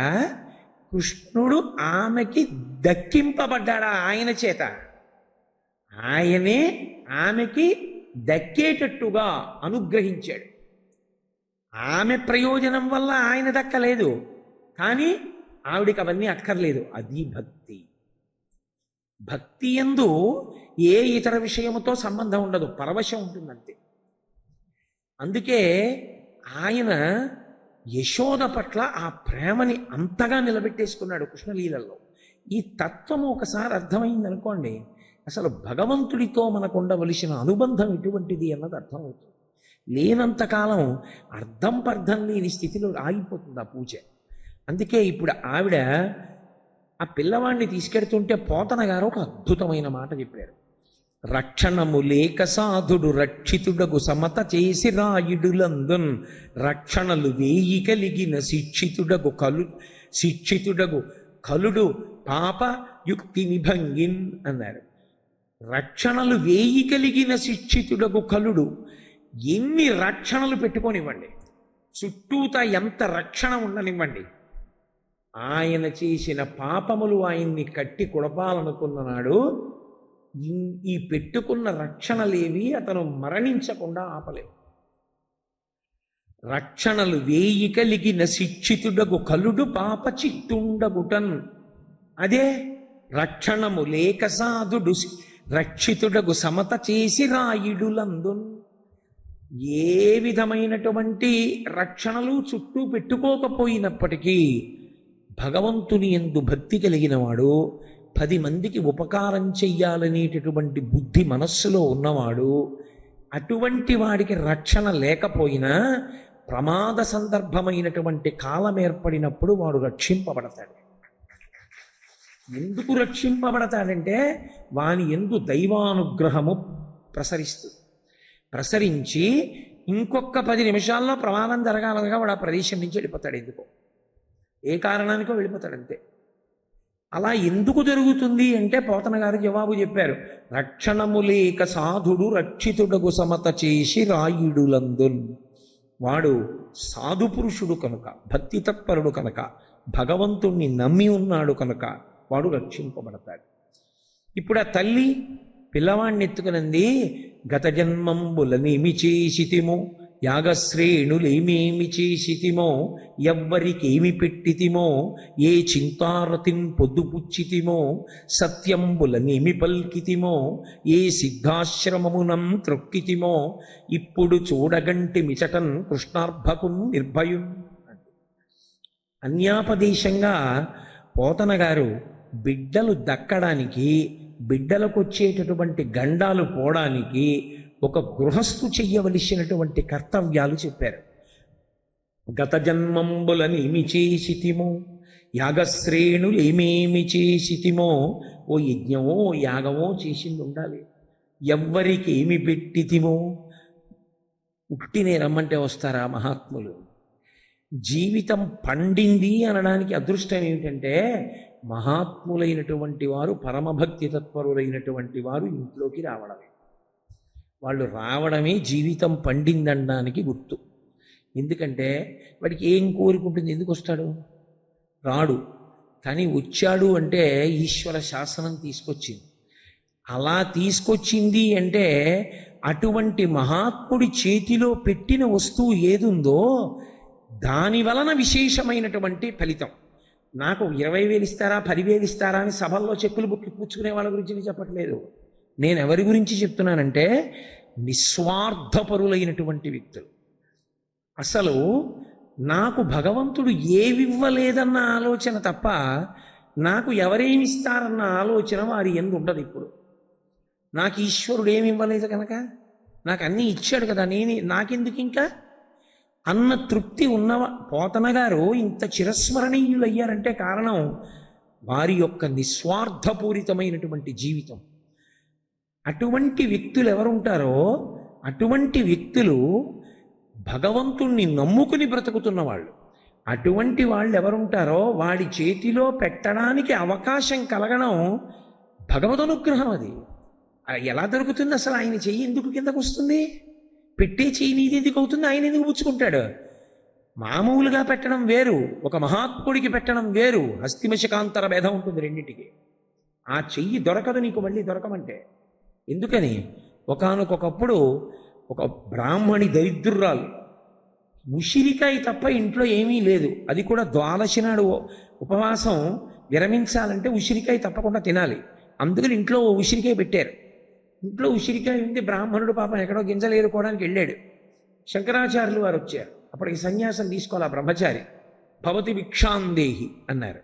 బ్రాహ్మణి బయటికి వచ్చింది. వచ్చినవాడు మహాతేజోమూర్తి బ్రహ్మచారి. బ్రహ్మచారి సన్యాసి వస్తే అన పెట్టాలి ఇంటి ముందుకి. వచ్చిన బ్రహ్మచారికి పెట్టడానికి ఏమీ లేదు. ఏడుస్తూ ఇంట్లోకి వెళ్ళిపోయింది. ఏడుస్తూ ఇంట్లోకి వెళ్ళిపోయి ఇల్లంతా వెతుకుతోంది. ఆమె దరిద్రాన్ని గమనించారు శంకరాచార్యులు వారు. వెంటనే ప్రార్థన చేశారు. వందే మందారు మందారం ఇందిరానంద కందలం అమందానంద సందోహ బంధురం సింధురాననం అంగం హరేహ పులకభూషణమాశ్రయంతి భృంగంగనేవ ముకుళాభరణంతమాలం అంగీకృతాఖిల విభూతిరపాంగలీల మాంగళ్యదాస్తు మమ మంగళ దేవతాయా. లక్ష్మీదేవి కనపడింది. నీకిస్తా పుచ్చుకో. ఆవిడికి ఇవ్వను. ఏమమ్మా ఎందుకు ఇవ్వవు? ఆవిడ గత జన్మలలో ఇలా పెట్టింది లేదయా, ఇప్పుడు ఎలా ఇమ్మంటావు పుణ్యం లేకుండా? ఇవ్వదు. ఇంత పుణ్యం ఉంటే ఇస్తాను, దాన్ని అడ్డు పెట్టి ఎంతైనా ఇస్తాను. ఇలా పెట్టింది లేదు. ఇలా పెట్టింది లేనప్పుడు ఏది అడ్డు పెట్టిమ్మంటావు? నీకు ఇస్తాను పుచ్చుకో. మహానుభావుడు కాబట్టి శంకరాచార్యులు వారు అన్నారు, విహంగ శిశవిషణ్ణి దుష్కర్మ ఘర్మమపనీయ చిరాయ దూరం నారాయణ ప్రణయిని నయనాంబువా అన్నారు. అమ్మా ఆమె విహంగ శిశువు అమ్మా అన్నారు. అంటే పక్షి పిల్ల. ఎందుకు అలా అంటాం శంకరాచార్యులు వారు? లక్ష్మీదేవికి అర్థమైంది. సృష్టిలో ఉన్న ప్రాణుల్లో పక్షికే ఎక్కువ ఆకలి అన్ని ప్రాణుల్లోకి. అందున పక్షి పిల్లకి మరీ ఎక్కువ. కానీ దానికి తెచ్చుకోవడం తినడం రాదు. అమ్మ పెడుతుండాలి, తెస్తుండాలి, పెడుతుండాలి. దానికి ఆకలి ఎక్కువ, దీనికి ఆకలి ఎక్కువ. అది తినాలి, దీనికి పెట్టాలి. అందుకే ఇలా ఆడుతూనే ఉంటుంది. అమ్మ వచ్చి ఏదో పెట్టేవారికి ఇలా నోళ్ళు తెరిచి కూర్చుంటాయి. ఇప్పుడు చూశారో లేరో మీరు, చెట్ల మీద ఉంటాయి పక్షి పిల్లలు. అవి ఇలా నోరు తెరిస్తే అమ్మ వచ్చి పెడుతూ ఉంటుంది వాటి నోట్లో. మామూలుగానే నేను అలా దేవాలయానికి వెళ్ళిపోతున్నాను అనుకోండి, ఒక స్త్రీ పసిపిల్లవాడిని పక్కన పెట్టి కూర్చుంటే ఆ చిన్న పిల్లవాడు తల్లి దగ్గరికి వెళ్ళి, అమ్మ 3 రోజులైందమ్మా భోజనం చేసి, ఏమీ పెట్టట్లేదమ్మా, నువ్వు మంచినీళ్ళు తాగమంటున్నావు, కడుపులో తిప్పేస్తోందమ్మా, అమ్మ ఏమన్నా పెట్టమ్మా అంటున్నాడు అనుకోండి. ఎక్కడి నుంచి తెమ్మంటావు రా పెట్టడానికి? 5 పైసలు వేసిన వాడు లేడు, ఏం పెట్టివ్వను అని అమ్మ వాడిని కొట్టింది అనుకోండి. వాడు కింద పడిపోయి ఏడుస్తున్నాడు అనుకోండి, మనం చూస్తూ వెళ్ళిపోగలమా? గబగబా వెళ్ళు బిస్కెట్ల ప్యాకెట్ మంచినీళ్ళ సీసా పట్టుకెళ్ళి ముందు ఆ పిల్లాడికి పెట్టమ్మా అంటాం. పిల్లవాడు ఏడుస్తుంటే చూడలేము. అదే తల్లి భవతి భిక్షాందేహి అందనుకోండి, పెడతామో పెట్టాం. అమ్మా మేము మనుష్యులం అమ్మా, స్వార్థపరులం. పిల్ల ఏడుస్తుంటే చూడలేక అన్నం పెడతాం. ఆమె విహంగ శిశువు, పక్షి పిల్లమ్మ, పేద బ్రాహ్మణి. ఆమె గత జన్మలలో ఏం చేయలేదని ఇప్పుడు ఇవ్వనంటావా? ఆవిడ చేసిన పుణ్యం చెప్పమంటావా?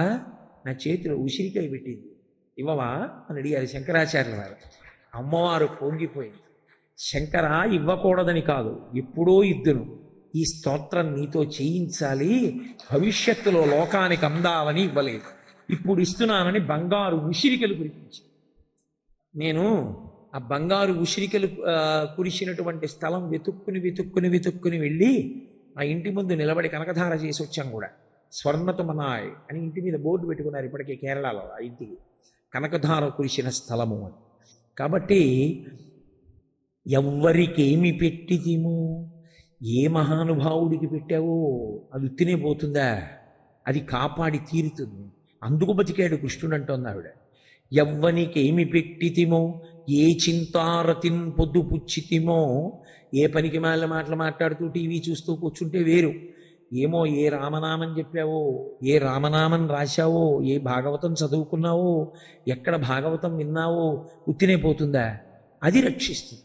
ఏ చింతారతిన్ పొద్దు పుచ్చితిమో, సత్యంబులనేమి పల్కితిమో. ఏ సత్యం మాట్లాడావో, ఏ సిద్ధాశ్రమమునం త్రొక్కితిమో. మహాపురుషులైన వాళ్ళు ఉంటారు. భగవాన్ రమణులు, రామకృష్ణ పరమహంస, కామకోటి పీఠాధిపత్యం వహించిన చంద్రశేఖరేంద్ర సరస్వతి మహాస్వామి వారు, అలాగే శృంగేరిలో చంద్రశేఖర భారతీ మహాస్వామి, ఇటువంటి వారు నడయాడినటువంటి ప్రదేశాలు. ఆ ప్రదేశాల్ని కాలుతో మనం వెళ్ళి తొక్కితే చాలు. వాళ్ళు తొక్కిన చోట మనం తొక్కితే, నేను మీతో ఒక నిజం చెప్పాలి అంటే, ఒక నిజం అంటే మీ దగ్గర నేను చనువు తీసుకుని ఒక సలహా చెప్పాలి అంటే, ప్రయత్నపూర్వకంగా పిల్లల్ని తీసుకుని అటువంటి ఆశ్రమ ప్రాంగణాలకి వెళ్ళాలి. సంవత్సరంలో ఒక్కరోజైనా కామకోటి వెళ్ళి చంద్రశేఖరేంద్ర సరస్వతి మహాస్వామి వారి బృందావనం ముందు పడి నమస్కరించడం అలవాటు చేసుకోవాలి. జీవితంలో ఒక్కసారైనా అరుణాచలం వెళ్ళి ప్రతి సంవత్సరం భగవాన్ రమణుల యొక్క ఆ ఆశ్రమంలో అక్కడ నమస్కారం చేయడం అలవాటు చేసుకోవాలి. ఏ సిద్ధాశ్రమమునం త్రొక్కితిమో, శృంగేరిలో చంద్రశేఖర భారతీ మహాస్వామి వారి యొక్క అధిష్టానం ఉంటుంది. అటువంటి దాని ముందు పిల్లలతో వెళ్ళి కూర్చోవాలి కాసేపు. అది ఉత్తినే పోదు, దాన్ని తొక్కినందుకు పుణ్యం ఉంటుంది. తొక్కినందుకు అంటే అక్కడికి వెళ్ళి కాలు పెట్టినందుకు. ఏ సిద్ధాశ్రమమునం త్రొక్కితిమో ఇప్పుడు చూడగంటిమి చటన్ కృష్ణార్భకున్ నిర్భయం. అర్భకుడైన కృష్ణుడు చనిపోకుండా మాకు దక్కాడు అంటే ఏదో చేశాం గతంలో ఇలాంటి పుణ్యం. అంటే అన్యాపదేశంగా పోతన గారు మనకి చెప్పించారు. చెప్పించి మనం జీవితంలో పాటించవలసినటువంటి విషయాన్ని భాగవతంలోకి తీసుకొచ్చి క్రోడీకరించారు. ఆ విధంగా తృణావర్తోపాఖ్యానమునందు ఆ తృణావర్తుడన్న రాక్షసుణ్ణి శ్రీకృష్ణ పరమాత్మ భంజించాడు. అయితే ఇందులో ఆంతరమైనటువంటి విశేషమేమి అంటే, తృణము అంటే గడ్డి పరక, ఆవర్తము అంటే తిరుగుట. ఒకడు గడ్డి పరకంత చులకన ఎప్పుడైపోతాడంటే కాలానికి ఎప్పుడు చులకనవుతాడంటే, కోరిక ద్రవ్యము ఈ రెండిటినీ పక్క పక్కన పెట్టుకుని బతికినవాడు ఎవరుంటాడో వాడు తృణమైపోతాడు. కోరిక సాధనమునకై వెంపర్లాట. నాకు కోరిక పుట్టింది అనుకోండి, ఏదో టీవీ ఉండాలి, పరిగెత్తాను తెచ్చాను. కలర్ టీవీ ఉండాలి, మళ్ళీ పరిగెత్తాను తీసుకొచ్చాను. వీసీఆర్ ఉండాలి, పరిగెత్తాను తీసుకొచ్చాను. పట్టుబట్టలు ఉండాలి, పరిగెత్తాను తీసుకొచ్చాను. సొంతిల్లు ఉండాలి, పరిగెత్తాను తీసుకొచ్చాను. ఇప్పుడు తృణమై గడ్డి పరకనై కోరిక మీద కోరిక అంటే గృహస్థుకి కోరికలు ఉండకూడదని నేను అంటలేదు. ధార్మికంగా ఎక్కడ వరకో అక్కడ వరకే, అంతు లేకుండా. మీరు ఒక్కటి ఆలోచించండి, సృష్టిలో సమస్త ప్రాణులు కూడా బిడ్డలకి వాటంతట వాటికి ఆహారం సంపాదించడం నేర్చుకుంటే అవి ఇక స్వతంత్రంగా వదిలేసి తమ జీవితం తమది. మనుష్యుడు మాత్రం డబ్బన్న ఒకే ఒక్క మాటకి లొంగిపోయి దానికి అంతు ఎక్కడుంది అసలు? ఎన్ని కోట్లు సంపాదించేసినా సరే ఇంకా సంపాదిస్తూనే ఉంటాడు, తీసుకెళ్ళి దాస్తూనే ఉంటాడు. జీవితం ఉండిపోతుందా? అయిపోతుంది. ఎప్పుడో అప్పుడు కాలప్రవాహంలోనే వచ్చి మృత్యువు గ్రసించేస్తుంది. నువ్వు సంపాదించింది వారసులకు వెళ్ళిపోతుంది నీ జీవితం. ఆ తర్వాత ఎన్ని కోట్ల జన్మలు వెళ్ళిపోతావు. అప్పుడు ఇక రక్షించేవాడు ఉండడు. మళ్ళీ ఎప్పటికి మనుష్య జన్మ వస్తుంది, మళ్ళీ ఎప్పుడు చేస్తావు పుణ్యకార్యం? ఎలా సాధ్యం? అందుకే డబ్బు సంపాదించవద్దు అని గృహస్థు విషయంలో అనరు. గృహస్థు డబ్బు సంపాదించవలసిందే, కానీ ధార్మికమైనటువంటి సంపాదనతో తృప్తితో కూడినటువంటి జీవనం ఉండాలి. తనకి వచ్చిన దాంతో సంతోషంగా జీవితం గడపగలగాలి. అంతేకాని కోరికలు విపరీతంగా పెరిగిపోయినప్పుడు వాడు తృణమైపోతాడు. సంపాదన లేకపోతే గృహస్థుకి చాలా ప్రమాదం. గృహస్థాశ్రమంలో ఉన్నవాడు సంపాదన లేకుండా ఉండకూడదు. సన్యాసికి సంపాదన లేదు, సన్యాసి సంపాదించకూడదు. గృహస్థు సంపాదించకుండా ఉండకూడదు. అందుకే మాతా నిందతి నాభినందతి పిత, భ్రాతా న సంభాషతే, భృత్య కుప్యతి నానుగచ్చతి సుత, కాంతాపి నాలింగతే, అర్ధప్రార్థన శంకయాన కురుతే సల్లాపమాత్రం సుహృత్, తస్మాత్ నైతికమర్ధమార్జన శృణు సఖే విత్తేన సర్వే వశాః. మనకి తెల్లవారు లేస్తే శాస్త్రం చెప్తోంది, మాతా నిందతి. డబ్బు సంపాదించకపోతే కొడుకు తల్లి చూసి అభినందించదు. ఏట్రా ఇంత పెద్దవాడయ్యాడు, వాళ్ళ నాన్నకు రూపాయి సంపాదించి పడవు అంటుంది. నాభినందతి పిత, తండ్రి నాన్న తారా అని సంతోషంగా పక్కన కూర్చోబెట్టుకోడు. నాభినందతి పిత భ్రాత న సంభాషతే. అన్నదమ్ములు మాట్లాడరు. ఓ రూపాయి సంపాదించాడు కానీ మాతో పాటు పెరిగందని తింటాడంటారు. భ్రాత న సంభాషతే భృత్య కుప్యతి. సేవకుణ్ణి పిలిచి పని చేయమన్నారు అనుకోండి, మీ అన్నయ్య గారంటే డబ్బిస్తాడు, నువ్వు రూపాయి ఇవ్వకపోయినా పనులు మాత్రం చెప్తావా అంటారు. నానుగచ్చతి సుత. తండ్రి కష్టపడి ఇంటికెడితే కొడుకు మంచినీళ్ళ చెంబు పట్టుకుని వీధిలోకి రాడు, నాన్నగారండి కాళ్ళు కడుక్కోండి అని. నానుగచ్చతి సుత కాంతాపినాలింగతే. ప్రేమ మీర భార్య కూడా కౌగిలించుకో. కాంతాపినాలింగతే అర్ధప్రార్థన శంకయాన కురుతే సల్లాపమాత్రం సుహృత్. సుహృత్ ఆయన చాలా మంచివాడు. ఆ స్నేహితుడి తప్పు కాదు, చాలా మంచివాడు. అంత మంచివాడైనా వీడు ఇలా వస్తుంటే సందులోంచి పని లేకపోయినా పక్క సందులోకి వెళ్ళిపోతాడు. ఎందుకు వెళ్ళిపోతాడంటే అర్ధప్రార్థన శంకయాన కురుతే సల్లాపమాత్రం. కనబడితే డబ్బు అడుగుతాడేమోనని, ఏమా బాగున్నావా అండవు, పక్క సందులోకి వెళ్ళిపోతాడు. మంచి స్నేహితుడైనా కూడా నాకు రుతే సల్లాపమాత్రం సుహృత్ తస్మాత్ నైతికమర్థమార్జన శృణు సఖే. ఓ సఖే, స్నేహితుడా, నీతి తప్పకుండా సంపాదించు. నైతికమర్థమార్జన శృణు సఖే విత్తేన సర్వే వశాః. ధార్మికంగా సంపాదించినటువంటి డబ్బు నీ కోరికలన్నీ తీరేట్టు చేస్తుంది. ధర్మం తప్పి సంపాదించి తెచ్చుకున్న డబ్బు నెత్తురు ఓడ్చేస్తుంది. దాని జోలికి వెళ్ళకు. సంపాదించడం మానవద్దు. గృహస్థుకి ఉపదేశం చేసింది శాస్త్రం. కాబట్టి డబ్బు సంపాదించు. అర్థమనర్థం భావయ నిత్యం అంటారు శంకరాచార్యులు వారు భజగోవిందంలో. అంతేగాని అదే పనిగా డబ్బే డబ్బే డబ్బే డబ్బే అంటే నీకు కళ్ళజోడు వచ్చేస్తుంది, జుత్తు తెల్లబడిపోతుంది. ఆఖరికి 60 ఏళ్ళు వచ్చేసిన తర్వాత, రిటైర్ అయిపోయిన తర్వాత అప్పుడు పూజకి వెళ్ళి కూర్చుని ఏమండి ఆచమనం చేయండి అంటే ఏం చెప్పాలంటే అంటే ఎంత అసహ్యంగా ఉంటుంది అది. నిజమే, మంచిదే, సంపాదించింది ఎక్కడ సుఖపడతావు ఇక్కడ. మరి ఉత్తర జన్మలలో మళ్ళీ జీవుడి సుఖానికి చేసిన పుణ్యం ఆలంబనం. మరి అది ఎందుకు చేసుకో నీ జీవుడి కోసం? కాబట్టి తృణావర్తుడు అంటే అర్థం పర్థం లేని కోరికలతో వేగిపోయేటటువంటి వాళ్ళని, కోరికలనేటటువంటివి ద్రవ్యము ఈ రెండూ కలిపి గడ్డి పరకని చేసి తిప్పి చంపేస్తాయి. అటువంటి సమయంలో కృష్ణుని పాదములు పట్టుకుంటే ఆ ఆశ అర్థం పర్థం లేని జీవితానికి చుక్క పెట్టి వాడిని భక్తి మార్గంలోకి మళ్ళిస్తాడు. అప్పుడు పరమ సంతోషంగా శాంతితో జీవనం చేయగలుగుతాడు. ఒక్కటి జ్ఞాపకం పెట్టుకోండి, డబ్బు అన్న మాట విషయంలో ఇంత ఉంటే శాంతిగా ఉంటాడన్న మాట లోకంలో లేదు. అందుకే డబ్బు ఎంత ఉండాలి అని అడిగారు. కాలి చెప్పు అంత ఉండాలి అని చెప్పాడు. నా దగ్గర 1000 రూపాయలు ఉన్నాయని నా కాలు ఎంత ఉంటుందో అంతకన్నా పెద్ద చెప్పు కొనుక్కుంటానా?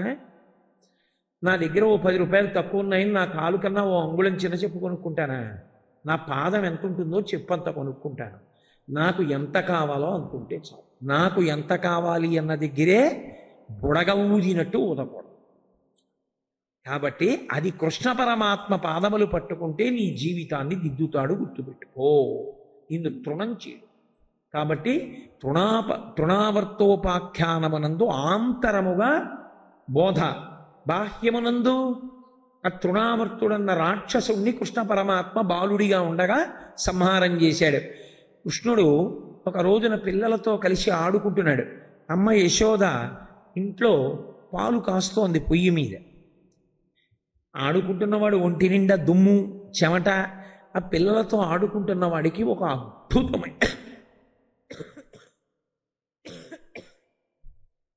ఒక అద్భుతమైన లీల చెయ్యాలి అని అనిపించింది.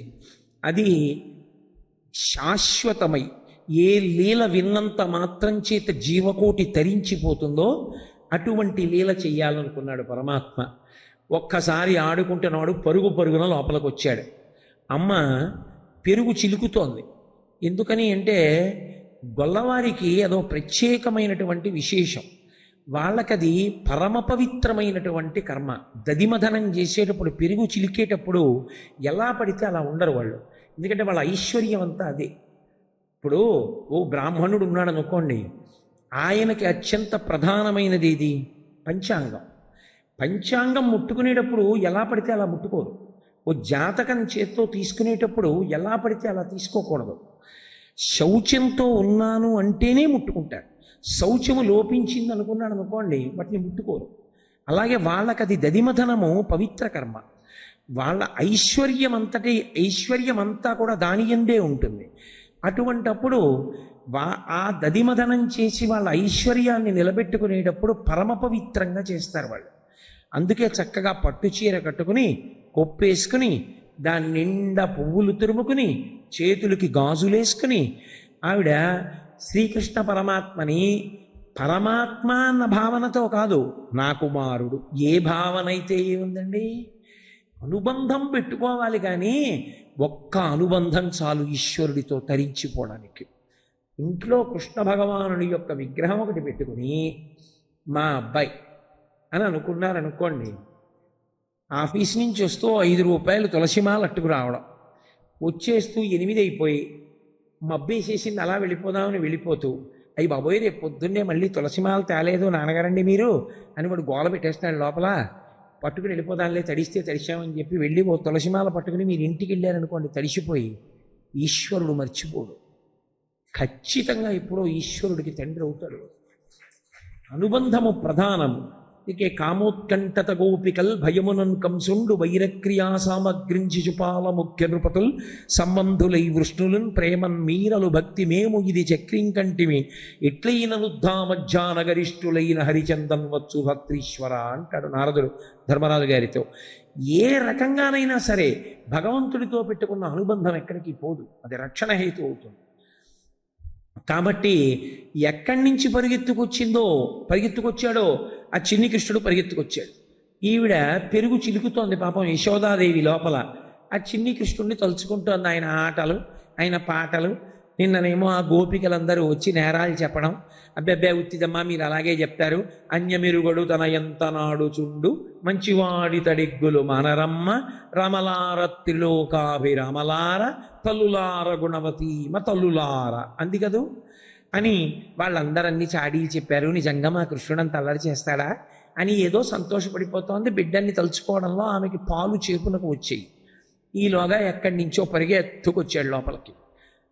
ఒళ్ళంతా ధూళి చెమట, సుడిగిచు గిదుకుచు వాలుచు సడికొట్టుచు అమ్మ రమ్ముచ నిమ్మనుచున్ బెడబెడ్డ గంతులు వైచుచు కదిచి కటవ బాలకుండు కవ్వము పట్టెన్. వచ్చినవాడు ఏదో చాలా ముఖ్యమైన పని ఉండిపోయినట్టు, భర్త కూడా అంత అజమాయిషి చేయడు. అలా వచ్చేసి ఆ కాళ్ళు చేతులు ఊపేస్తూ అక్కడి నుంచని, అమ్మ బయట నేను ఆడుకుంటున్నానమ్మా, నేను దొంగ పెట్టాలమ్మా, వాళ్ళతో ఆడుకోవాలమ్మా, వాళ్ళందరూ నా కోసం ఎదురు చూస్తున్నారమ్మా, అమ్మ నాకు ఆకలేసిందమ్మా, పాల కోసం వచ్చినమ్మా, తొందరగా పాలి అమ్మా, నేను తాగి వెళ్ళిపోవాలమ్మా, ఏంటమ్మా నువ్వు చెప్తుంటే ఏవో పెరుగు చిలుక్కుంటా ఏంటమ్మా అని ఓ చదివేస్తున్నాడు. ఆవిడ ఆ కవ్వం పట్టుకుని పెరుగు చిలుకుతూ చూస్తోంది. ఏమిటో వీడి ఉద్ధత ఏమిటో, అబ్బో దొరగారు ఆటలాడేసుకోవాలట, తొందరగా పాలిచ్చేయాలట అని ఊరుకుంది. ఇవ్వలేదు పాలు. ఏం చేస్తాడో చూద్దాం.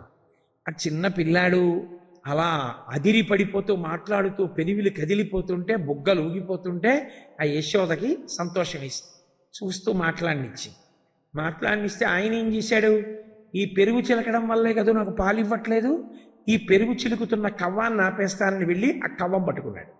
కవ్వం తిరుగుతూ ఉంటుంది. తిరుగుతున్న కవ్వాన్ని పూల పట్లం లాంటి చేత్తో పిల్లలు పట్టుకున్నారనుకోండి, ఆ చెయ్యి ఒరుసుకుంటుంది. అది ఒరుసుకుంటుందేమో పిల్లాడికని తల్లి సహజమైన ప్రేమ యశోదది. యశోదకైన కొడుకన్న భావన. ఆవిడ ఆపేసింది కవ్వాన్ని. అదేం పెద్ద ఆపేసినా కూడా కొంతసేపు తిరిగి ఆగడం అలా ఏముండదు. కవ్వం తాడు తిప్పడం ఆపేస్తే కవ్వం ఆగిపోయింది. ఆవిడేం చేసింది, అంత ఆకలిస్తోందా, ఆడుకుంటున్నావా రా అని ఆవిడ ఒళ్ళో పడుకోబెట్టుకుని ఆవిడ స్తన్యాన్ని నోట్లో పెట్టి పాలిచ్చి కృష్ణుడికి తాగిస్తోంది. కడుపారం చనుబాలు త్రావని శిశున్ కంజాక్షి పీఠమ్ముపై నిడి పృంగారెడు పాలు దించుటకునయ్యే గంగ తద్బాలుండెక్కుడు కోపంబున వాడిరాతిదదిమ కుంభంబు పోగొట్టి తింపడరన్ కుంభములోని వెన్నతిని మిథ్యాసంకులద్భాష్పుడై. అమ్మ పాలిస్తోంది, తాగుతున్నాడు. తాగుతూ ఉండగా నేను చెప్పే కదా, దాలి మీద పెడతారు పాలని, ఆ పాలు పొంగి అయ్యయ్యో పాలు పిడకల మీద పడిపోతాయి, అనవసరంగా నిష్కారణంగా పోతాయని ఆ సగం పాలు తాగుతున్న పిల్లాన్ని కిందకి దింపేసి ఆవిడ గబగబా వెళ్ళి ఓ బట్ట పట్టుకుని ఆ కుండ కిందకి దింపేసి వద్దామని ఇలా దింపి వస్తాను. అంతే, సగం పాలిచ్చి కిందకి దింపేసింది కదా. కడుపారం శిశుపాలు కడుపారం చనుబాలు త్రావని శిశుం కంజాక్షి పీఠమ్ము పైనిడి. పీటలు ఉంటాయి అక్కడ, ఆ పీట మీద పెట్టి కుండ పెరుగు చిలుకుతూ ఉంటారు.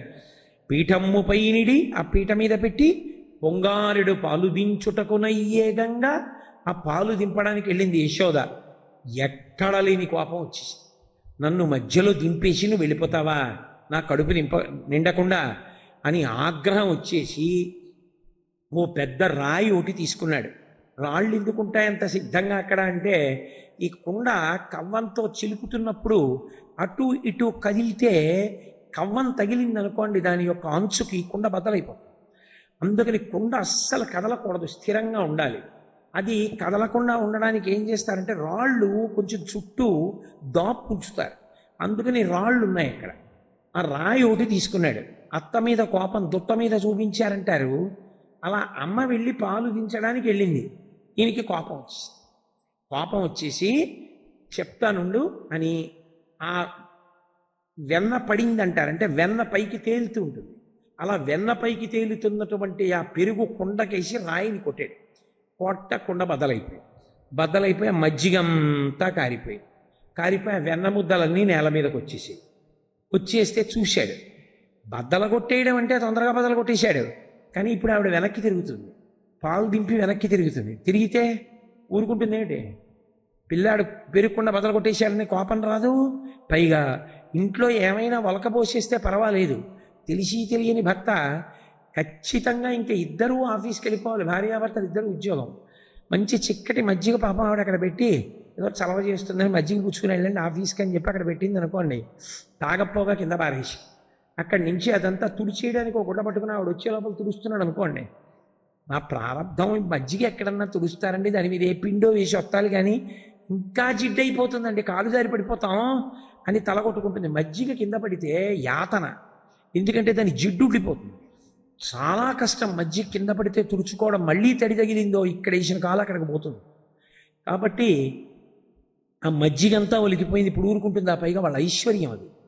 అందుకని ఎక్కడ అమ్మ వెనక్కి తిరిగి చూస్తుందో, ఎక్కడ పట్టుకుంటుందో, ఎక్కడ కొడుతుందో అని బెంగపెట్టుకున్నాడు. పోనీ అక్కడతో పోయిందా ఈ సన్నివేశం అంటే, నిన్ననొచ్చిన గోపకాంతలు ఉన్నారు కదా, వాళ్ళు పొద్దుటి నుంచి ఈ వ్యవహారం మీదే ఉన్నారు. ఏదో ఒకటి చేయకుండా ఆయన ఎందుకుంటాడు? ఏనుగు తొండం చిన్ని కృష్ణుడు ఊరుకుంటారా? ఏదో ఒకటి చేస్తారు. కాబట్టి ఏం చేస్తుందో చూద్దాం యశోద. ఇప్పుడు కుండ బద్దలు కొట్టాడుగా, ఎలా పట్టుకుంటుందో చూద్దాం. నిన్న అడిగిందిగా పట్టుకోపోయారా అని, ఇప్పుడు పట్టుకుంటుందేమో చూద్దాం. ఆయన ఏం చేశాడంటే, అమ్మ వెనక్కి తిరిగి వచ్చే లోపల ఈ వెన్నముద్ద చేత్తో పట్టుకుని ఆడుకోవడానికి వీధిలోకి వెళ్ళాడు అనుకోండి. ఇందాక ఆడాలన్నాడు, అక్కడే ఉండుంటాడని చెప్పి ఆ పిల్లల దగ్గరికి ఎడుతుందేమోనని ఇంకో ఇంటి దగ్గరికి వెళ్ళిపోయాడు. అంటే ఈ ఇంటికి ఆ ఇంటికి మధ్యలో హద్దు, ఓ గోడ, దాని మీద ఏదో పెద్ద చెట్టు, ఆ గోడ మీద, ఆ గోడ పక్కన అక్కడ ఈ దంపుకోవడానికి ఉపయోగించేటటువంటి కొయ్య రోళ్ళు ఉండేవి పూర్వం. ఆ రోలు ఒకటి తిరగేశాడు. ఈ కింద పడిపోయిన వెన్నముద్దోడి చేత్తో పట్టుకుని అక్కడికి వెళ్ళి రోలు తిరగేశాడు. రోలు తిరగేసి అది ఎక్కి ఓ కోతి ఒకటి వచ్చింది. ఏ అవతారంలో ఉన్నా ఆయనకి వానరాలతో సంబంధం. ఆ కోతికి కొంచెం వెన్నబెడుతున్నాడు, తను కొంచెం తింటున్నాడు, వెనక్కి తిరిగి చూస్తున్నాడు, దొంగ ఏడుస్తున్నాడు. ఆవిడ పాపం పాలు దించి వచ్చే లోపల ఇంత జరిగిపోయి, ఆవిడ పాలు దించి వెనక్కి వచ్చింది, కుండ బద్దలైపోయింది, మజ్జిగ కారిపోయింది. గోపకాంతలందరూ నవ్వుతున్నారు గోడ దగ్గర నిలబడి. ఏం చేయడం ఇప్పుడు ఆలోచించింది. వికచకమలనయన వేరొక ఇంటిలో వెలయరోలు తిరుగ వేసి ఎక్కి ఉట్టిలోని వెన్న నులుకుచున్నొక కోతి పాలు చేయుచున్న బాలుకనియే. పక్కింటి దగ్గరికి వెళ్ళి గోడ దగ్గర కొయ్యరోలు తిరగేసి దాని మీదకెక్కి ఉట్టిలో ఉన్నటువంటి వెన్నని కోతికి పెట్టి మధ్యలో దొంగేడుపులు, అమ్మ నువ్వు నాకు పాలు ఇవ్వలేదమ్మా, నాకు ఆకలిస్తోందమ్మా, ఆడుకోవడానికి వెళ్దాం అనుకున్నానమ్మా, మధ్యలో ఇవ్వలేదమ్మా అని ఒకసారి ఇలా వెనక్కి తిరిగి చూసుకుని అమ్మ రాలేదులే అని చెప్పి కోతికి పెట్టి మళ్ళీ కాసేపాకి మళ్ళీ వెంటనే వెనక్కి తిరిగి, అమ్మ నువ్వు నాకు పాలు ఇవ్వలేదమ్మా, నాకు ఆకలిస్తోందమ్మా అని దొంగదండకాలు జరుగుతున్నటువంటి కృష్ణుణ్ణి చూసి, ఈ గోపకాంతల్ని చూసి, ఇప్పుడు పట్టుకోకపోతే ఏదో ఆ మొగుడు కొట్టాడని కాదు తోడికోడలు దెప్పిందని అని స్వామి చెప్తారు. అలాగా వాళ్ళందరూ మరి నువ్వు పట్టుకోలేకపోయావుగా అంటారు. అందుకని ఇప్పుడు ఆ గోపకాంతల వంక చూసింది. లాలనమున బహుదోషము లూలింప్రాపించు తాడనోపాయములన్ సాల గుణంబులు కలుగును తాడనంబె బాలు రకును పచ్చంబరయన్. లాలనమున బహుదోషము, నా పిల్లాడు నా పిల్లాడు నా పిల్లాడని ముద్దు చేస్తే ఏదో రామరాయల వారు అంటాడు, ముదుసలి ఇంటి దీపమని ముద్దుడు మూర్ఖుడు కాడు అంటాడు. మా ఇంటి దీపం ఎంత బాగా వెలుగుతుందో అని ముద్దెట్టుకుంటే మూతి కాలిపోతుంది. అలా కొడుకు కొడుకు అని చెప్పి ఎంత అల్లరి చేస్తున్నా ముద్దు చేస్తే ఆ పిల్లాడు పాడైపోతాడు. అందుకని లాలనమున బహుదోషము లోలింప్రాపించు తాడనోపాయములన్, ఓ 2 దెబ్బలేస్తే పిల్లలకి పచ్చంబరయన్, అది పచ్చం లాంటిది, వాడు దారిలో ఉంటాడు. అందుకని ఇవాళ వీడిని పట్టుకుంటారు, పట్టుకుని కొట్టేస్తారు. ఆయన్ని పట్టుకోవాలి, పట్టుకున్న తర్వాత కొట్టాలి. ఎవరిని కొడుతుంది ఆవిడ? వాణ్ణి వీణ్ణి కాదు, మహారాక్షసుల యొక్క సమూహాల్ని తన సుదర్శన చక్రధారల చేత దునుమాడగలిగిన వాణ్ణి, కర్మాకర్మ ఫలప్రదాతని, సాక్షాత్ శ్రీమన్నారాయణుణ్ణి, బ్రహ్మాండములను బంతులుగా ఎగరవేసి ఆడగలిగినటువంటి వాణ్ణి, ఎవడి పాద పరాగము తల మీద పడితే చాలని యోగులు ఎదురు చూస్తూ ఉంటారో అలాంటి వాణ్ణి పట్టి కొడతానంట. ఎవరు? ఒక అజ్ఞురాలైన గోపిక యశోద. ఆయన పరమాత్మ. ఆవిడికి తెలుసా? తెలియదు. నా కొడుకు అనుకుంటోంది. ఆయన అన్నీ తెలిసిన్నవాడు, సర్వజ్ఞుడు. అమ్మ నన్ను పట్టాలనుకుంటోంది, నన్ను కొట్టాలనుకుంటోంది అనుకుంటున్నాడు. ఆవిడ ఆయన్ని పట్టుకోవడం అంటే అంత తేలికైన విషయం కాదు, ఆవిడికి తెలుసు. ఎందుకని? చిన్నపిల్లాడు, ఆవిడికేడు మనకీ తెలుసు. పిల్లలు పరిగెత్తినట్టు మనం ఎక్కడ పరిగెడతాం? పరిగెత్తలేము. కాబట్టి ఇప్పుడు వాళ్ళని పట్టుకోవడానికి వీలైన రీతిలో గబగబా సిద్ధమైపోయింది. ఏదో ఆ జటని తీసి ఇలా సిగ చుట్టేసింది, ఆ పువ్వులన్నీ పైకి తిరుగుకుంది, ఆ పమిట కొంగు తీసి దోపుకుంది, చీర కొంచెం పక్కకి ఒత్తిగిలించి పైకెత్తి దోపుకుంది, పరిగెత్తడానికి సిద్ధంగా ఉంది ఆవిడ కూడా. ఆయన చూస్తున్నాడు, వచ్చేస్తోంది అమ్మని. దొంగ చూపు ఇలా ఓ కంటితో ఇలా అమ్మ వంక చూసుకుంటున్నాడు. అమ్మదే తప్పని అమ్మ గ్రహించి ఊరుకుంటుందేమో అని దొంగేడు పేడుస్తున్నాడు. అమ్మ తొందరగా చల్లబడిపోవాలంటే, అమ్మ ఆకలేస్తోందమ్మా, నువ్వు నాకు సరిగ్గా పాలు ఇవ్వలేదమ్మా, సగం పాలు ఇచ్చావమ్మా, వెళ్ళిపోయావమ్మా, పాలు దింపుకోవాలని వెళ్ళిపోయావమ్మా, నాకు ఆకలేస్తోందమ్మా, నాకు కోపం వచ్చేసిందమ్మా, నేను ఆడుకోవడానికి కూడా లేదమ్మా అంటున్నాడు. ఎందుకని? అమ్మ వింటుందని. ఆవిడ పాలు ఇవ్వడానికే కదరా ఉన్నాను, అలా వెళ్ళొచ్చే లోపల బదులు కొట్టేస్తావాకుండా. అమ్మకి మరీ కోపం వచ్చింది ఇవన్నీ విని. పట్టుకుందామని ఆవిడ గబగబా వచ్చింది. పాప ఆవిడకున్న ఇబ్బంది ఏమిటి? పాదములకు మంజీరములు ఉన్నాయి, మరి సౌభాగ్య వస్తువులు అవన్నీ పాదములకు మంజీరములు ఉన్నాయి, చప్పుడు అవుతాయి. ఆయన చూశాడు, ఒక్క దూకు దూకేశాడు. ఆ ఇల్లంతా స్తంభాలతో ఉంటుంది. పూర్వకాలంలో ఏ ఇంటికైనా సరే స్తంభాలు ఉండేవి, బోర్డని స్తంభాలు ఉండేవి. అది పెద్ద పెద్ద మేడలు అయితే రాతి స్తంభాలు ఉండేవి. ఓ మోస్తరు ఇళ్ళు అయితే కొయ్యతో చక్కగా పట్టలు చెక్కినటువంటి స్తంభాలు ఉండేవి. ఆ స్తంభాలతో ఉన్నటువంటి ఇల్లు. ఆయన ఏం చేశాడు? వెడుతూ వెడుతూ పరిగెత్తుకుంటూ వెళ్ళి, ఇంత చిన్న కృష్ణుడు, ఆయన ఓ స్తంభం చాటున దాక్కోవడం, అమ్మ పరిగెత్తడం. స్తంభాది కంబులు తనకు వడ్డంబైన అట్టట్టునని పట్టువని వీని, ఈ తప్పు సైరింపు ఇంక దొంగిల బోధు నేలని మునుముట్ట నెచ్చువాని, కాటుక నిరయంగ కందులు నులుముచు బెడలు కన్నీటితో ఒకచువాని, ఏ దశ వచ్చునో ఇది ఎని పలుమార్లు సురుగుచు క్రీగంట చూచువాని, గూడబారి పట్టుకుని వెర్రపుచు చిన్ని వెన్న దొంగ చిక్కెననుచు, కొట్ట చేతులాడక పూబోడి కరుణతోడ బాలు కట్టదలచే. స్తంభాది కంబులు తనకు వడ్డంబైన అట్టట్టునని పట్టువని వీని. పరిగెడుతున్నాడు, స్తంభం చాటున దాక్కుంటాడు. ఏ స్తంభం చాటున ఉన్నాడో తెలియదు. ఆఖరికి కనిపెట్టి ఆ స్తంభం దగ్గరికి వెడితే ఆవిడ ఇటెడితే అటు వస్తాడు, ఇటు వస్తే అటు వెళ్తాడు. అటు ఇటు పరిగెడుతున్నాడు. పోనీ ఊరుకుంటాడా? అమ్మ పట్టుకుందా, కొట్టిందా, ఏం చేసింది? ఏమీ చేయలేదు. కానీ పెద్ద ఏడుపు. చిన్నపిల్లలు చూడండి, అమ్మ దగ్గరికి వచ్చి ఏమందమ్మా, పాపం వాడిని విసిగించేస్తారు, వచ్చి ఏదో పీకుతూ ఉంటారు. పీకుతుంటే, ఏయ్ బుద్ధుందా లేదా అంటుందమ్మ. అంతే. వాడు ఇలా మొహం పెట్టేసి ఏడుపు మొదలెట్టేస్తాడు. అలా కనీసం కొట్టలేదు, పట్టలేదు, తిట్టలేదు, కానీ ఆయన ఏడుపు మొదలెట్టేశాడు. అప్పుడే ఏడుపు మొదలు పెట్టేసి చేయి పెట్టి ఇలా కళ్ళు నులిమేసుకుంటున్నాడు. ఆ కాటుకంతా చేతులకు అంటుకుపోయింది, ఇక్కడ వరకు అంటుకుపోయింది. భయంకరంగా ఇలా నల్లగా అయిపోయాడు. ఆ ఏడిచి ఏడిచి కళ్ళు ఎర్రపడిపోయాయి, డొక్కలు అదిరిపోతున్నాయి. అదిరిపోతూ అమ్మ అమ్మ ఇంకెప్పుడు దొంగతనం చేయనమ్మా, నేను ఎవరింటికి వెళ్ళనమ్మా, అవన్నీ ఎత్తుకురానమ్మా, అమ్మ నన్ను వదిలేయమ్మా. ఆవిడ అడిగింది ఈ విషయాలన్నీ. ఎవరు చెప్పన్నారు ఇవి అని. స్తంభాదికంబులు తనకు వడ్డంబైన అట్టట్టునని పట్టువని వీని ఈ తప్పు సైరింపు ఇంక దొంగిల బోదు నేనని ముని ముట్ట ఎచ్చువాని. ఈ ఒక్క తప్పు క్షమించవే అమ్మా, ఇంకెప్పుడు అల్ల చేయనే అమ్మా అని దొంగేడు పేడుస్తున్నాడు. ఎచ్చువాని కాటుక నిరయంగా ఆ కళ్ళ కాటుకంతా అంటుకుపోయేటట్టుగా తడిసిపోయిన కళ్ళతో తుడిచేసుకుంటున్నాడు. కుంతీదేవి అదే అంది, నిజంగా కృష్ణ రోజున లోకాలకే నిర్భయత్వాన్ని ఇవ్వగలిగిన వాడివి, ఎంత భయం నటించావయ్యా, నీ భయం చూస్తే భయానికి భయం వేసింది, ఇలా ఉండాలా ఉందని అంది. అంత గొప్ప భయం నటించాడు. నటిస్తే ఆఖరికి అటు పరిగెత్తింది, ఇటు పరిగెత్తింది, ఇటు పరిగెత్తింది, అటు పరిగెత్తింది, పాపం పట్టుకుంది. గూడబారి పట్టుకొని ఆ చెయ్యి పట్టుకొని, గూడబారి అంటే ఇక్కడో ఎక్కడో కాదు, ఇక్కడ బాగా దగ్గరగా బాహుమూలం దగ్గర పట్టుకుంటే గూడబారి అంటారు. పట్టుకొని వెర్రపుచు వేలిలా చూపించి, ఎవరికి? ఆయన దగ్గరకి వెళ్ళాలంటే ఇలా పెట్టుంటారు బయట ద్వారపాలకులు, శౌచంతో లోపలికి వెళ్ళాలని. అలాంటి వాడికి సమస్త బ్రహ్మాండములకు వేలిలా చూపించగలిగిన వాడికి ఆవిడ ఇలా చూపించి, ఏమి లీల! గూడబారి పట్టుకుని వెర్రపుచు చిన్ని వెన్న దొంగ చిక్కెననుచు. గర్వంగా ఓసారి వెనక్కి చూసింది గోపకాంతల వంక. పట్టుకున్నానా లేదా? నిన్న మీరు పట్టుకోలేకపోయానన్నారు, చూశారా?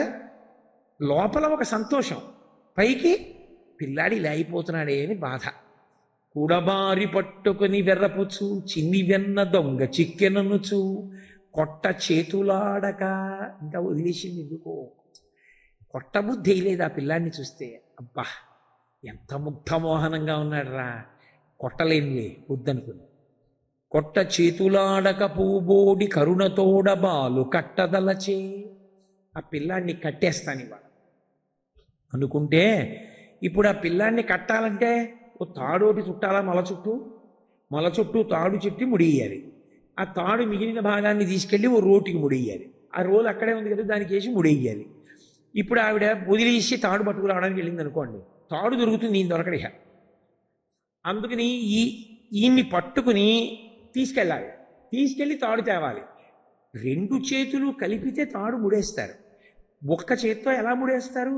పొట్టకి వేయడం కుదరదు, పిల్లాడు పారిపోతాడు. అందుకని వాణ్ణి ఇలా రెండు కాళ్ళకి దగ్గర పెట్టుకుని ఈ రెండు చేతులు పొట్ట చుట్టూ పెట్టి ముడేయాలి. అందుకని తాడు తేవడానికి వెళ్ళేటప్పుడు ఆవిడ ఏం చేసింది? మోకాళ్ళ మీద కూర్చుంది, ఇలా పట్టుకుంది చేత్తో, ఇలా వేలు చూపించింది. పట్టిన పట్టుబడని నిన్ను పట్టెదరని చలము కొనిన పట్టుట పెట్టే పట్టుబడ వండ్రు పట్టి పట్టుకొన నాకు కాకపరులకు వశమే అంది. మనసులో అతిశయం. ఏమిట్రా నువ్వెవరికి దొరకవుట, పట్టుకుందామంటే చిక్కవుట? నిన్న గోపకాంతలందరూ చెప్పారు, ఏం వాళ్ళలాంటిదని అనుకుంటున్నావా? నేను పట్టుకోవాలంటే పెద్ద లెక్క, నిన్ను పట్టుకోవడం, నిన్ను కన్నదాన్నిరా నేను, నాకే దొరకవా? ఎలా పట్టుకున్నానో చూసావా? ఎందుకు పిల్లాడితో అంత ప్రసంగం అంటే, అది పిల్లాడితో కాదు, వాళ్ళతో, వెనక వాళ్ళతో. అందుకని పట్టిన పట్టుబడని నిన్ను పట్టెదనని చలము కొనిన పట్టుటబెట్టే పట్టుబడ వండ్రు పట్టి పట్టుకొన నాకు కాకపరులకు వశమే. పెద్ద కష్టమా? చూసావా ఎలా పట్టుకున్నానో అని వాళ్ళతో అంటామంటే అంది. పిల్లాడు అల్లరి, మనసులోంచి బాధ వచ్చేసి, అయ్యో ఈ పిల్లాడు ఇలా అయిపోతున్నాడే అని. అమ్మ కొడుకుని ఎప్పుడు పరమగౌరవంతో పిలవదు, భర్తని పిలుస్తుంది ఏమండి అని, అంతేగాని కొడుకుని కూడా ఏమండి ఇలా రండి అందం.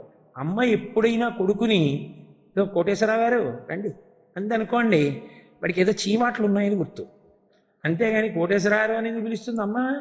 అలా అమ్మ ఎప్పుడు పిలవదు, పిలవకూడదు కూడా. కాబట్టి ఆవిడంది ఇలా చేయి పట్టుకుని, వీరెవ్వరు శ్రీకృష్ణులు కారా, ఎన్నడూ వెన్న తినరట, చోరత్వం బించుకొయును నెరరట దరిత్రినిట్టి నియతులు కలరే. ఓ, మీరు శ్రీకృష్ణుల కార్యం ఏంటండి పాపం? అంటే ఎంత వెటకారం ఆడిందో ఆయన్ని పట్టుకొని, అంతటి పరాత్పరుణ్ణి పట్టుకొని వెటకారాలాడింది ఆవిడ. యశోద అదృష్టమే అదృష్టం. మీరెవ్వరు శ్రీకృష్ణులు కారా? మీరు శ్రీకృష్ణుల కార్యం ఏంటండి? పాపం చోరత్వం బించుకొయును నేరరట. మీకు ఇంత కూడా దొంగతనం తెలియదే? అసలు మీరు పాపం, మీకు ఎప్పుడైనా పాలు పట్టానా, వెన్న పెట్టానా, నెయ్యి ఇచ్చానా? అంతా నేను కాచుకుని నేను తినేస్తున్నాను. నీకెక్కడ పెట్టాను? అందుకు కదూ పక్కెళ్ళకి దొంగతనానికి పోతున్నావు. నీలాంటి కొడుకు ప్రపంచంలో ఉంటాడరా? నా అదృష్టం నాకు పుట్టావురా కొడుకుగా. దరిద్రినిట్టి నియతులు గలరే. ఆవిడ పైకి నింద చేద్దామన్నా స్తోత్రమే. ఎందుకనంటే లోకంలో ఎవరికున్నాడు అలాంటి కొడుకు? ఆవిడికే ఉన్నాడు. దరిద్రినిట్టి నియతులు కలరే, నీలాంటి కొడుకు ఎక్కడుంటాడరా అని పొగిడినట్టుగా పొగుడుతూ కృష్ణ పరమాత్మని నింద చేసింది. నింద చేసి అల్లరి చేస్తున్నాడు, కట్టి పడేస్తాను, ఇంట్లో ఎక్కడికి పోతాడో చూస్తానని ఆవిడ ఆ చెయ్యిలా పట్టుకుని తజ్జనని లోగిటంగల రజ్జు పరంపరల శిశుకట్టన్ ఆ బొజ్జ తిరిగి రాదయ్య జగజ్జాలములున్న బొజ్జ కట్టంతరమే. ఆ కడుపులో సమస్త బ్రహ్మాండములున్నాయి. ఆ బొజ్జ చుట్టూ తాడేసి ఎవరు కట్టగలరు దాన్ని? లోకంలో ఎక్కడుంటాయి తాళ్ళు? పైగా వాళ్ళ ఇంట్లో తాళ్ళు ఎటువంటివి? ఆ చల్ల చేయడానికి ఉపయోగించి అరిగిపోయిన తర్వాత పక్కన పడేస్తారు. వాటిని పట్టుకుని ఇలా అంటే పుట్టుకు తీయిపోతాయి. అలాంటి తాడు ముక్కలన్నీ ఓ పక్కన పడేస్తారు. ఈ పిల్లాన్ని చేయి పట్టుకుంది, గబగబా గదిలోకి ఎడుతోంది, ఓ తాడు తీస్తోంది, పిల్లాన్ని ఒళ్ళో పట్టుకుంటోంది. ఈ చెయ్యి ఇటువైపు, ఈ చెయ్యి ఇటువైపు పెట్టాలంటే పారిపోతాడు. రెండు చేతిలో పెట్టి పొట్ట చుట్టూ తిప్పుతోంది. 2 అంగుళాలు తక్కువ వస్తోంది. మళ్ళీ ఆ 2 అంగుళాలు తక్కువ వచ్చిన తాడు పట్టుకుని మళ్ళీ పెడుతోంది. ఇంకో తాడు అట్టుకొస్తోంది. ఆ తాడు ఈ తాడు ముడేస్తోంది. ఎలా? ఆయన్ని ఇలా పెట్టి ఈ మధ్యలో పెట్టుకుని ఉంచాలి, లేకపోతే పారిపోతాడు. అప్పటికే చెయ్యి ఇలా అంటున్నాడు, అమ్మ వదిలేవే అమ్మ, పారిపోతానే అమ్మ, వదిలేవే అమ్మ, ఆడుకోవాలి అమ్మ, ఇంకెప్పుడు తప్పు చేయలేమ్మా అని ఇలా పట్టుకుని మళ్ళీ 2 తాళ్ళు ముడేస్తోంది. మళ్ళీ పొట్ట చుట్టూ తిప్పుతోంది. మళ్ళీ 2 అంగుళాలు తక్కువ వస్తోంది. మళ్ళీ పెడుతోంది. మళ్ళీ తాడట్టుకొస్తోంది. మళ్ళీ తిప్పుతోంది. మళ్ళీ ముడేస్తోంది. మళ్ళీ 2 అంగుళాలు తక్కువ వస్తోంది. అదేమిట్రా మరి ఇన్ని తాళ్ళు తెచ్చి తిప్పినా 2 అంగుళాలు తక్కువ వస్తోంది ఏంటి అని ఆవిడ అనుకోలేదు. అసలు ఆవిడికి ఆ ఆలోచన రాలేదు. ఈయన పొట్టకి తాళ్ళు సరిపోవు, తెస్తూనే ఉంది, ముడేస్తూనే ఉంది, పొట్ట చుట్టూ తిప్పుతూనే ఉంది. ఆఖరికి బొడల చెమటలగ ఎనుత్తరీయము జారతురుముకున్న విరులు జారిరాల పట్టరాని తనను పట్టెదని చింత కట్టుకున్న తల్లి కరుణ చూచి. ఆవిడికి ఒళ్ళంతా చెమట పట్టేసింది. ఆ వేసుకున్న పవిట జారిపోతోంది. ఆ కబరీ బంధం ఊడిపోయి పువ్వులన్నీ చెల్లాచెదరైపోయి, అయ్య పిచ్చమ్మా, లోకంలో నన్ను ఎవరూ పట్టుకోలేరు, సాధ్యం కాదు. నన్ను పట్టుకుంటానని వెంటపడ్డావు, నన్ను పట్టుకోగలవమ్మా, సాధ్యమా అని మనస్సులో అనుకుని కూడా పాపం అమ్మ నన్ను పట్టుకుందాం అనుకుంటోందని దొరికిపోయాడు, ముడిపడిపోయాడు. పోతన గారు అన్నారు, చిక్కడు శిరికౌగిటిలో చిక్కడు సన కాది యోగి చిత్తాబ్జములన్ చిక్కడు శృతిలతి కావళి చిక్కెనతడు లీల తల్లి చేతన్రోలన్. ఆయన చిక్కడు శిరికౌగిటిలో లక్ష్మీదేవి యొక్క కౌగిటికి చిక్కడు. చిక్కడు శృతిలతి కావళి వేదములకు చిక్కడు. చిక్కడు సనకాది యోగి చిత్తాబ్జములన్ సనకాది మహర్షుల యొక్క మనసులకు చిక్కడు. అటువంటి వాడు లీలగా ఒక గోపిక చేతికి చిక్కిపోయాడు. ముడేసేసి ఏమిటా 2 అంగుళాలు తక్కువ రావడం అంటే, భక్తి యందు ఒక లక్షణం ఉంటుంది. భక్తితో ఉండుట అన్న మాటకు అర్థం ఏమిటంటే, నేను భక్తితో ఉన్నానన్న మాట విస్మరింపబడుట. నేను భక్తిగా ఉంటానండి, నేను పూజ చేస్తానండి, నేను ఏదో ఆధ్యాత్మిక గ్రంథాలు చదువుతానండి అని అనుకుంటున్న వాడెవరో వాడెన్నటికీ పరిపూర్ణమైన భక్తుడు కాదు. అది అసలు తాను చెయ్యకుండా ఉండలేని పనిగా మారిపోవాలి. పక్కవాడు పేపర్ చదువుతాడు, అన్నయ్య పేపర్ చదివాడు, తమ్ముడు ఇక్కడ కూర్చున్నాడు, ఏదిరా పేపర్ అన్నాడు, ఏమీ లేవు పేపర్లో ఇవ్వాలన్నాడు. వీడు చదివాడు. ఎందుకు అంటే వాడు ఏమీ లేవన్న విషయాన్ని బాగా తెలుసుకోవడం కోసం. అసలు చదవడం ఎందుకంటే పేపర్ చదవకుండా ఉండలేక. పేపరు చదవకుండా ఎలా ఉండలేవో, స్నానం చేయకుండా ఎలా ఉండలేవో, అన్నం తినకుండా ఎలా ఉండలేవో, ఈశ్వరుణ్ణి స్మరించకుండా అలా ఉండలేని బ్రతుకు కావాలి. అది భక్తి. అంతేగాని అదైనప్పుడు నువ్వెవరికి నేను ఇవ్వాలండి పేపర్ చదువుకున్నాను, ఎక్కడికి వెళ్ళినా నేను పేపర్ చదువుతాను, కనీసం పక్క వాళ్ళని అడిగైనా పేపర్ చదువుతాను. పేపర్ అడగడానికి మాత్రం నాకు మొహమాటం ఉండదండి. ఎవరినో ఒకళ్ళని అడిగి పేపర్ చదివేస్తుంటాను అని చెప్తావా? చెప్పవుగా. పేపర్ చదవకుండా ఉండలేవు, ఎలాగో అలా తెచ్చుకు పేపర్ చదువుతావు. అది ఎందుకు 10 మందికి చెప్తావు? చెప్పవు. అలా భక్తిగా ఉంటే 10 మందికి చెప్పవలసిన అవసరం ఏంది? 2, భక్తికి లక్ష్యం ఉండదు. అదే భక్తికి ఉన్నటువంటి చాలా గొప్ప విషయం. భక్తి లక్ష్యముతో ఉండదు అసలు. లక్ష్యం అంటే ఇది నాకు కోరిక అన్నది ఉండదు దాని విషయంలో. ఈ కోరిక కోసం భక్తితో ఉన్నాను అన్న మాట ఉండదు. అందుకే భగవంతుడి సాక్షాత్కారమే కలిగిందనుకోండి, భగవత్ సాక్షాత్కారము పరమభక్తి తత్పరుడైనటువంటి వాడి కోరిక సిద్ధియా, భగవత్ సేవ వాడి కోరికయా అంటే భగవత్ సేవయే వాడి కోరిక. బతికున్నంతకాలం సేవించడాన్ని ఇష్టపడతాడు తప్ప ఒకసారి చూసి వదిలేయడాన్ని ఇష్టపడతాడు. అందుకే కర్తృత్వము ఉండదు, లక్ష్యము ఉండదు.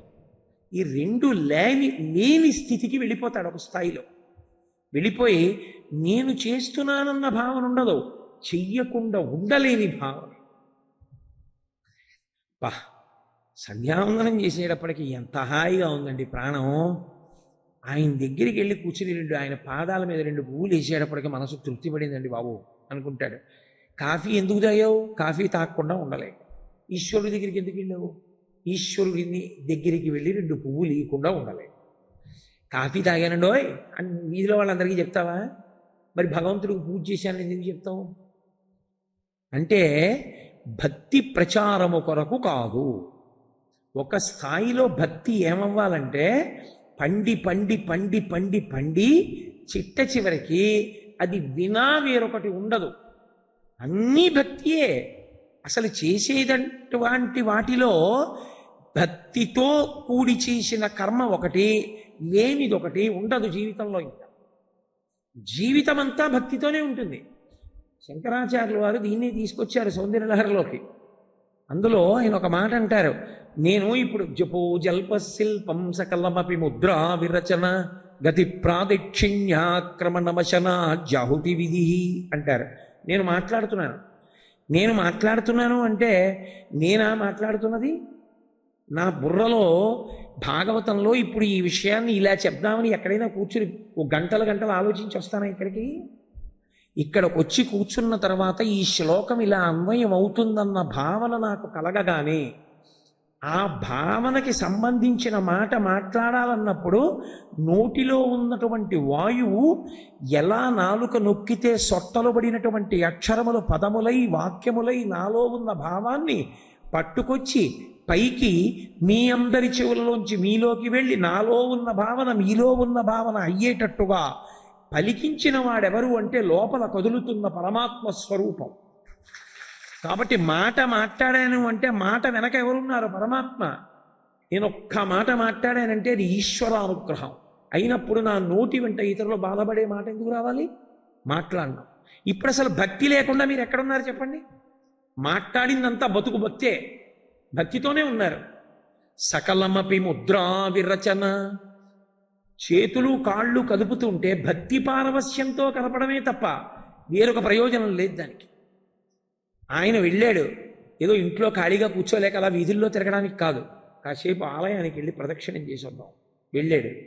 కాళ్ళు కదులుతున్నాయి, కాళ్ళు కదలలేని వాళ్ళు ఎందరో ఉన్నారు. ఈశ్వరుడు అనుగ్రహించాడు, కలపగలుగుతున్నాను అనుకుని పెడతాడు. అప్పుడు అది భక్తే కాదా? ఈశ్వరుడికి నైవేద్యం పెట్టి చేస్తున్నాడా లేదా? గతి ప్రాదక్షిణ్య క్రమణమశన జాహుతి విధి. భోజనానికి కూర్చున్నాడు. భోజనానికి కూర్చుంటే భోజనం చేసేటప్పుడు భోజనం అని చేయడు, లోపల అగ్నిహోత్రుడున్నాడు.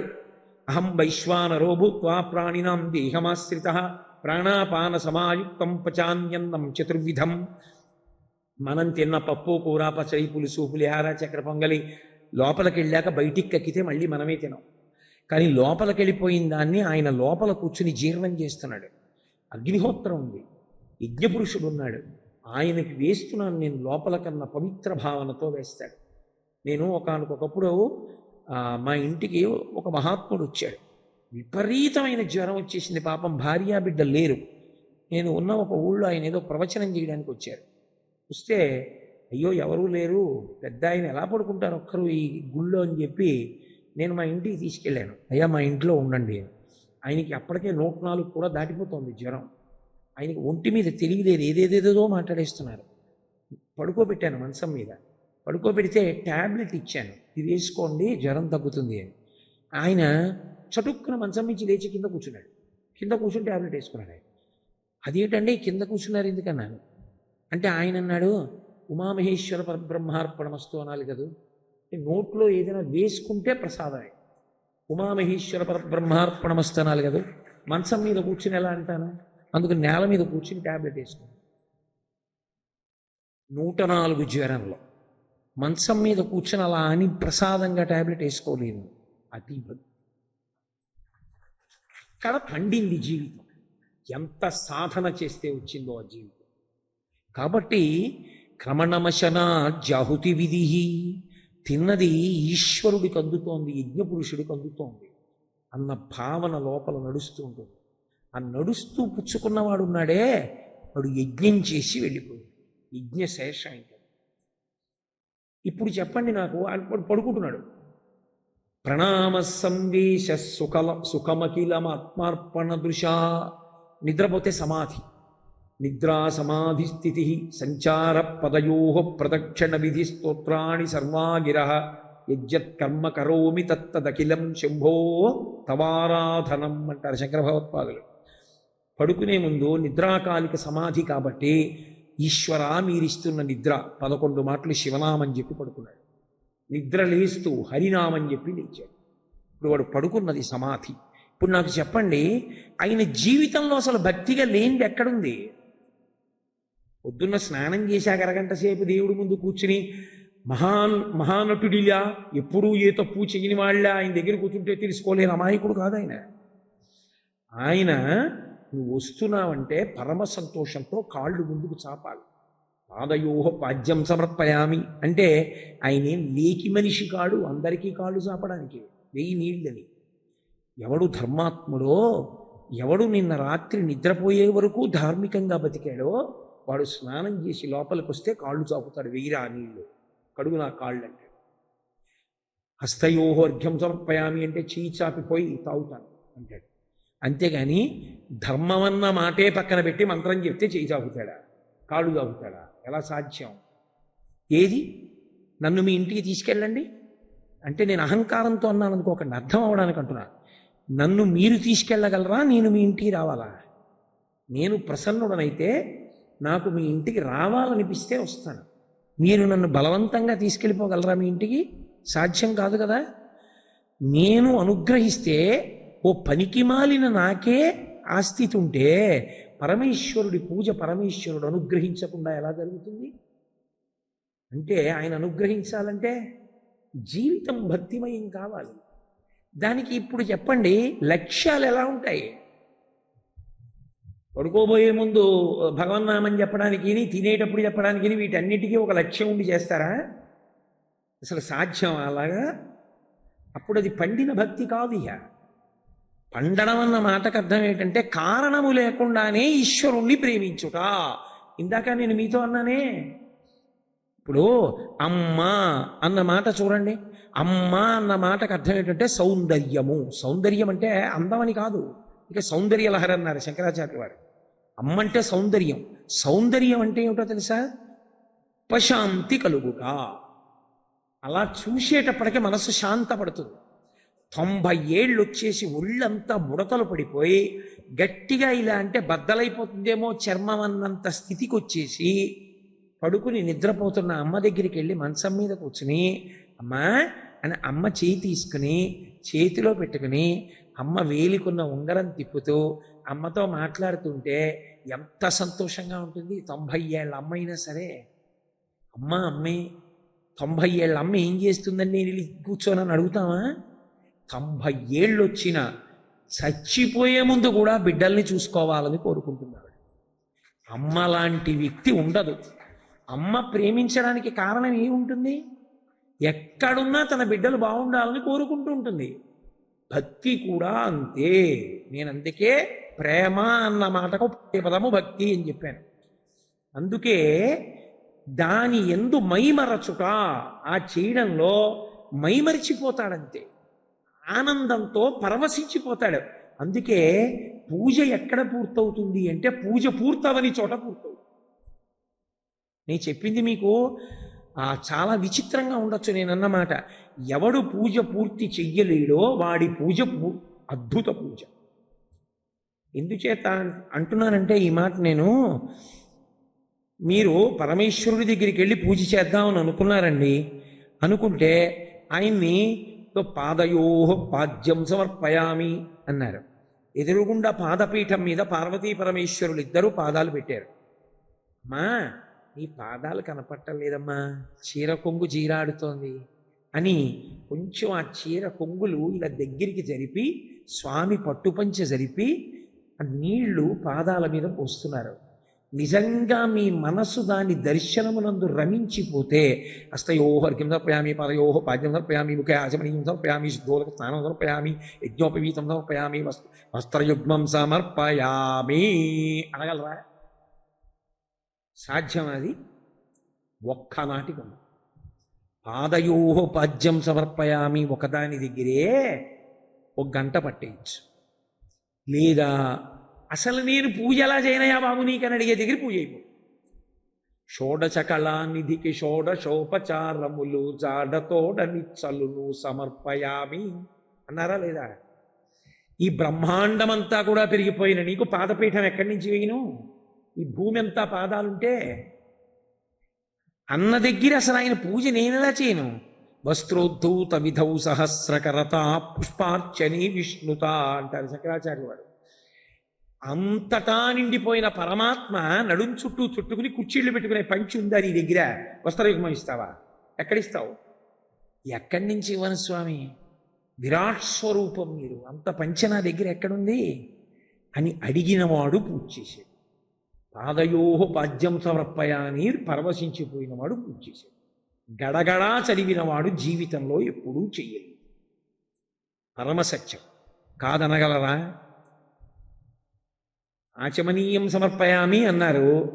ఆచమనీయం సమర్పయామి అంటే మనం తీసుకుంటే 3 మాటలు తీసుకుంటున్నావా లేదా? ఓం కేశవాయ స్వాహ, నారాయణాయ స్వాహ అని. ఆయన 3 మాటలు తీసుకోవాలా? 3 మాటలు తీసుకోవాలంటే నువ్వు ఉద్ధరణితో తీసి ఆయన చేతిలో వెయ్యాలి, ఆవిడ చేతిలో వెయ్యాలి, వాళ్ళు లోపలికి పుచ్చుకోవాలి, మళ్ళీ ఇలా చేయి చాపాలి, నువ్వు వెయ్యాలి, పుచ్చుకోవాలి, 4వ మాట మళ్ళీ చేతుల మీద వెయ్యాలి, వాళ్ళు 2 చేతులు ఇలా తుడుచుకోవాలి, వాళ్ళు తుడుచుకుని ఆవిడ పవిటి కొంగుకు ఆవిడ తుడుచుకుంటుందా? ఆయన ఉత్తరీయానికి ఆయన తుడుచుకుంటాడా? నువ్వెందుకు ఇంకా? నువ్వు పరమ సంతోషంతో కూర్చున్న పీఠమించి లేచి స్వామి ఆ చెయ్యి ఇలా ఇవ్వండి అని పట్టుకుని ఆ చేతులు ఇలా తుడుస్తావా తొడవ్వా? అమ్మవారి చేతులు ఇలా తుడుస్తావా తొడవ్వా?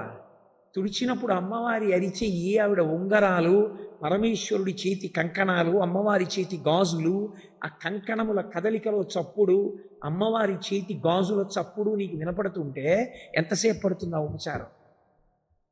అవుతుందా పూజ? ఆగిపోతుంది అక్కడ. ఆ ఉపచారం దగ్గర ఆగిపోవచ్చు, కానీ అదే పూజ, అది అందుతుంది. అలా కాకుండా చేసిన పూజ తంతు. అందుకని ఈ లీల అంత గొప్పది. అంత గొప్ప లీల కావడానికి గొప్పతనం ఎక్కడొచ్చిందంటే యశోద నేను కడుతున్నాను మర్చిపోయింది. 2 అంగుళాలే ఎందుకు తక్కువ వస్తాయి మర్చిపోయింది. నేను కడదాం అనుకున్నాను చేసుకుంటూ వెళ్ళిపోయింది. ఆఖరికి ఏమైంది? ఆవిడ కట్టలేదు, ఆయన కట్టబడ్డాడు. భగవంతుడి దర్శనం నువ్వు చెయ్యవు, భగవంతుడు దర్శనం ఇస్తాడు. మిగిలినవన్నీ నువ్వు చూస్తావు. ఈశ్వర దర్శనము మనం చెయ్యం, ఆయన దర్శనం ఇస్తాడు తప్ప నేను ఈశ్వరుణ్ణి చూస్తాను మార్గాలు లేవు, ఎక్కడా లేదు లోకంలో. ఆయన్ని చేరడానికి చూడ్డానికి మార్గాలు ఉన్నాయని శాస్త్రాలు చెప్పలేదు. కానీ భక్తితో కూడిన కర్మాచరణము చేత ప్రీతి పొందిన పరమాత్మ తన దర్శనాన్ని తానిస్తాడు. కాబట్టి యశోద ఎందుకు 2 అంగుళాలు తక్కువ వస్తోందన్న దాంతో ఆలోచించలేదు. ముడిపడిపోతే ఇప్పుడు తీసుకెళ్లి రోటికేసి కట్టేసి వదిలేసి. దేవతలు తెల్లబోయారు, లోకమంతా పైనుంచి చూశారు. ఉరే పరబ్రహ్మన్ రా, ఒక గోపిక రోటికేసి కట్టేసింది.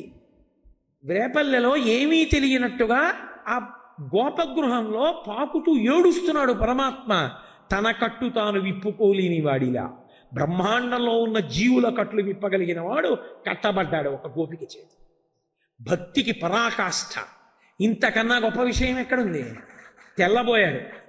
మచ్చలేని పరమాత్మకి మొల చుట్టూ మచ్చబడింది, దామోదరుడని పేరు వచ్చింది. అందుకే కార్తీక దామోదరుడు అంటారు. అంటే అమ్మ కట్టినటువంటి తాడు రోటికి కట్టినప్పుడు పాకుతుంటే ఉరుసుకుని పరమ కోమలమైనటువంటి ఆయన చర్మం మీద చాలా కాలం పంచ కట్టుకున్నా, మొలతాడు కట్టుకున్నా, ఆ పంచ మొలతాడు కట్టుకున్న చోట మచ్చలా పడుతుంది నల్లగా. అలా ఆయనకి అమ్మ కట్టేసిన త్రాటి మచ్చ పడిపోయి, మచ్చలేని పరమాత్మకి మచ్చొచ్చింది ఆవిడ ప్రేమకి శాశ్వత గుర్తుగా. అందుకని ఈ లీలంత గొప్పదైంది.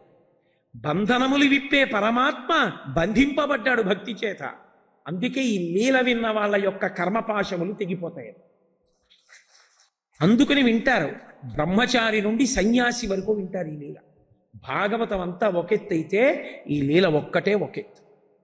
అసలు ఈ లీల వింటూ ధ్యాన పారవస్యంలోకి వెళ్ళిపోయినటువంటి వాళ్ళు ఉన్నారు. అంత గొప్ప లీల. కట్టేస్తే ఆయన రోలు ఈడుస్తున్నాడు. 2 మద్ది చెట్ల మధ్యలోకి వెళ్ళాడు. అవి ఎప్పటి నుంచో ఉన్న ఇంట్లో. ఆ ముందు ఆయన వెళ్ళిపోయాడు, వెనక రోలు అడ్డుపడింది. అడ్డుపడి 2 మద్ది చెట్లు కింద పడిపోయాయి. అందులోంచి 2 దివ్య పురుషులు వచ్చారు, స్తోత్రం చేశారు. ఆయన స్తోత్రం చేసి, నీ పాద కమల సేవయు నీ పాదార్చకుల తోడి నెయ్యము. ఆ మాలాకారుడు చెప్పింది, నీ పద్యావళులాలకించు చెవులు నిన్నాడు వాక్యంబులన్ నీ పేరన్ పనిచేయు హస్తయుగమున్ నీ మూర్తిపై చూపులు నీపై బుద్ధులు మాకు నిమ్ము కరుణ నీ రజపత్రీక్షణ అంటూ వచ్చిన దివ్య పురుషులిద్దరూ తన కట్లు తాను విప్పుకోలేక ఏడుస్తున్నటువంటి వాడిగా ఉన్న కృష్ణుడిని అడిగారు. ఏమని? నీ పద్యావళులు అలకించు చెవులు నిన్నాడు వాక్యంబులన్ నీ పాదంబుల పొంతమృక్కు శిరముల్ నీ సేవపై చిత్తముల్ నీపై బుద్ధులు మాకు నిమ్ము కరుణన్ నీరజపత్రేక్షణ. వాళ్ళు అడిగింది ఏమిటంటే, ఇదేటా ఆయనే కట్టిన కట్టు విప్పుకోలేని వాడు అనలేదు. స్వామి, ఇక నుంచి నీ పద్యావళులు అలకించు చెవులు నీ పద్యాలు వినేటటువంటి చెవులు, నిన్నాడు వాక్యంబులన్ బ్రతికున్నంత కాలం నీ గురించి చెప్పేటటువంటి నోరి, నీ పేరన్ పనిచేయు హస్తయుగమున్ ఈ చేత్తో నేనే పని చేసినా నువ్విచ్చిన చెయ్యి అని లోకానికి భద్రమైన పనులు నా చేత చేయించు. ఈ చేత్తో చేసినవే ఉత్తర జన్మల్ని నిర్ణయిస్తాయి. ఇలా అన్నవాడు పతనమైపోతాడు, ఇలా పెట్టినవాడు బాగుపడిపోతాడు. కాబట్టి నీ పేరన్ పనిచేయు హస్తయుగమున్ నీ మూర్తిపై చూపులు, ఎప్పుడూ నిన్ను చూసే చూపులు మాకి, నీ పాదంబుల పొంత మృక్కు శిరముల్ అహంకారంతో నిలబడకుండా నీ పాదముల దగ్గర వంగి నమస్కరించగలిగిన తల, ఇవి మాకివ్వయా. ఇప్పటికీ నాకు తెలిసి ఎందరో పెద్దలు పూజ అయిపోయాక తీర్థం తీసుకునేటప్పుడు దీంతోనే తీసుకుంటారు. ఆ పద్యం అంత గొప్ప పద్యం. అందుకే నీ పద్యావళులు అంటూ మొదలుపెట్టారు పోతన గారు. వాళ్ళిద్దరు అలా చెప్పారు. పెద్ద చప్పుడైంది ఈ చెట్లు పడిపోవడంలో. పరిగెత్తుకొచ్చారు నందాదులు. వచ్చి వాళ్ళన్నారు, పిడుగు పడదుగాక పెనుగాలి విసరదు ఖండితంబులగుట కానరాదు. అటువంటప్పుడు తరువులేలకు లెధరణి మీద పిడుగా పడలేదు, పెనుగాలా రాలేదు, ఈ చెట్లు ఎలా పడిపోయాయి అని వాళ్ళు తెల్లబోయారు. అక్కడ ఆడుకుంటున్న పిల్లలు అన్నారు, వాళ్ళకి మాయా మర్మని తెలియదు. చిన్ని కృష్ణుడు రోలు పట్టుకుని పాకుతుంటే రోలు అడ్డొచ్చింది, చెట్లు పడిపోయాయి అన్నారు. వీళ్ళు ఇలాగే మాట్లాడతారు, పిల్లలు వాళ్ళకి ఏం తెలియదు అన్నారు. వాళ్ళు చెప్పింది సత్యం. ఒకానొకప్పుడు నలకోబర మణిగ్రీవులని వాళ్ళు కుబేరుడు పుత్రులు. మా నాన్నగారికి ఈశ్వరుడు చిలికాడు, మేమింత గొప్పవాళ్ళమని మందాకిని నదిలో స్నానం చేసి గంధర్వకాంతలతో ఆడి పాడుతున్నారు. ఒంటి మీద బట్ట లేకుండా స్నానం చేస్తుంటే నారద మహర్షి వచ్చారు. ఆ గంధర్వకాంతలకు ఒక బట్ట కట్టుకుని నమస్కారం పెట్టారు. వీళ్ళిద్దరూ మాత్రం ఐశ్వర్య మదోన్మత్తత, డబ్బున్న వాళ్ళని కుబేరుడి కొడుకులమని నారదుడికి దిగంబరంగా నమస్కారం చేశారు. ఆయన అన్నాడు, రే మీరు ఐశ్వర్యం ఉందని ఒళ్ళు దగ్గర పెట్టుకుని బ్రతకడం మానేసి అహంకారంతో ప్రవర్తిస్తున్నారు. ఒంటికి బట్ట కట్టుకోవడం చేత కానప్పుడు మనుష్యుడైతే ఎందుకు, యక్షుడైతే ఎందుకు, గంధర్వుడైతే ఎందుకు, చెట్టయితే వచ్చిన నష్టమే ఉంది. వెళ్ళి అక్కడ ఆ వేపల్లెలో 2 మద్ది చెట్లై పడి ఉండండి అన్నాడు. అప్పుడు వాళ్ళకి బుద్ధి వచ్చి ఆయన పాదముల మీద పడ్డారు. పడితే ఆయన అన్నాడు, మీకు శాపావకాశం ఇస్తున్నాను, మీ బుద్ధి మార్చాలని నా ప్రయత్నం, మిమ్మల్ని బాధపెట్టాలని కాదు. కొన్ని వేల సంవత్సరములు అలా ఉంటారు. కృష్ణ పరమాత్మ యొక్క పాద పరాగము సోకి మళ్ళీ మీరు యక్షులై మీ లోకాన్ని చేరుతారు అన్నాడు. కృష్ణ పరమాత్మ యొక్క పాద పరాగము తగిలి ఆయన పాకుతున్నప్పుడు ఆ మద్ది చెట్లు పడి మళ్ళీ యథార్థ స్వరూపాన్ని పొంది నలకోబర మణిగ్రీవులై వాళ్ళు వాళ్ళ లోకానికి వెళ్ళిపోయారు. గబగబా యశోద పరిగెత్తుకొచ్చింది. అయ్యో నేను ఈ రోలు కట్టేశాను, పిల్లవాడికి ఎంత ప్రమాదం తప్పిందండి. మళ్ళీ తల్లి ప్రేమ పిచ్చి తల్లి అమ్ముడు ఇప్పేసింది. మళ్ళీ ఆయన ఆడుకోవడానికి బయలుదేరాడు. శ్రీకృష్ణుని బాల్యలీలలో ఉలువుకల బంధనం అంటారు. అంటే రోటికి ఆయన కట్టబడినటువంటి లీల. ఆయన కట్టబడడం అన్నది ఉండదు. ఎప్పుడు ఆయన్ని కడదామని ప్రయత్నిస్తే భారతంలో కట్టుబడలా. ఆయన కట్టుబడింది ఇద్దరికే కట్టుబడ్డాడు. ఒకటి యశోదకి కట్టుబడ్డాడు, 2 సహదేవుడికి కట్టుబడ్డాడు. మహాభారతంలో సహదేవుడు కట్టేశాడు. ఎక్కడ భక్తి పరతంత్రత ఉంటుందో అక్కడ ఆయన కట్టబడతాడు. కట్టబడడం అంటే దేని చేత? బయట కట్టడం కాదు, భక్తి పాశములకు బద్ధుడైపోతాడు. ఆయన బద్ధుడు అయ్యాడని కూడా తెలియదు భక్తుడికి, వెంట నడుస్తూ ఉంటాడు. అందుకే మీతో నేను ఒక మాట అంటే మీరు బాగా పరిశీలించండి. మహాత్ములైన వాళ్ళ యొక్క బాహ్య స్వరూపంతో సంబంధం ఉండదు. వాళ్ళు ఎలా ఉన్నారు, కోటేసుకున్నాడా బూటేసుకున్నాడా దాంతో సంబంధం ఉండదు. ఆయన భగవద్విభూతి, ఆయన గొప్పతనం. ఆయన ఎక్కడుంటే అక్కడ శాంతి ఉంటుంది. మీరు కొంతమంది జీవితాలు చూడండి, వాళ్ళు ఎక్కడ ఉంటే అక్కడ 100 మంది చేరుతారు వాళ్ళ చుట్టూ. ఆయన వెళ్ళిపోతాడు ఎప్పుడో అప్పుడు కాలంలో, ఆ ఇంటికి వెళ్ళేవాడు ఎవరు ఉండడు ఆయనతో సరి. నమస్కారం పెట్టించుకోవడం అంత తేలిక కాదు. ఒక్కొక్కరి జీవితంలో 1000 మంది కాళ్ళ మీద పడతారు. అహంకారం కోసం కాదు నేను ఈ మాట చెప్పేది. అలా పడ్డారంటే ఎంతటి మహాత్ములో, ఎంత భక్తి తత్పరలో, పరమేశ్వరుడు వాళ్ళ వెంట తిరుగుతాడు. కాబట్టి చంద్రశేఖరేంద్ర సరస్వతి మహాస్వామి వారు నడిచి వెళ్ళిపోతుంటే 90 ఏళ్ల వయస్సులో ముడతలు పడిపోయి సత్యదండాన్ని చేత్తో పట్టుకుని, అప్పుడు కూడా సత్యదండాన్ని వదిలిపెట్టేవారు కాదు.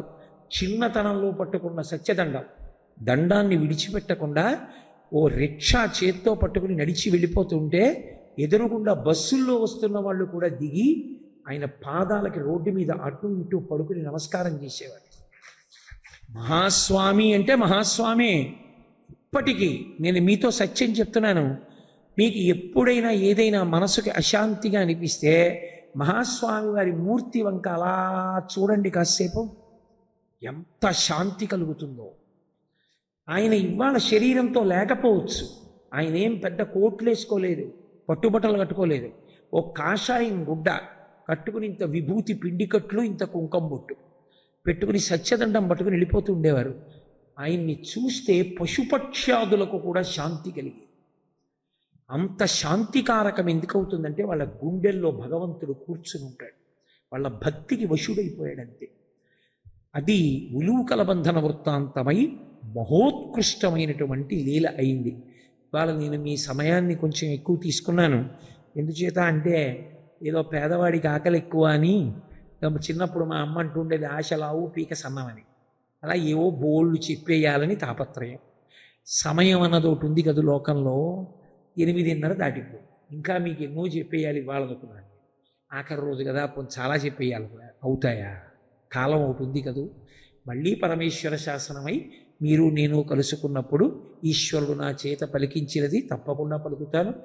ఈ 5 రోజులు మీ అందరూ పరమ భక్తి శ్రద్ధలతో భాగవత శ్రవణానికి అంత దగ్గరగా కూర్చుని అంత భక్తితో విన్నందుకు కృష్ణ పరమాత్మ యొక్క అనుగ్రహం మీ అందరికీ పరిపూర్ణంగా ఉంటుంది.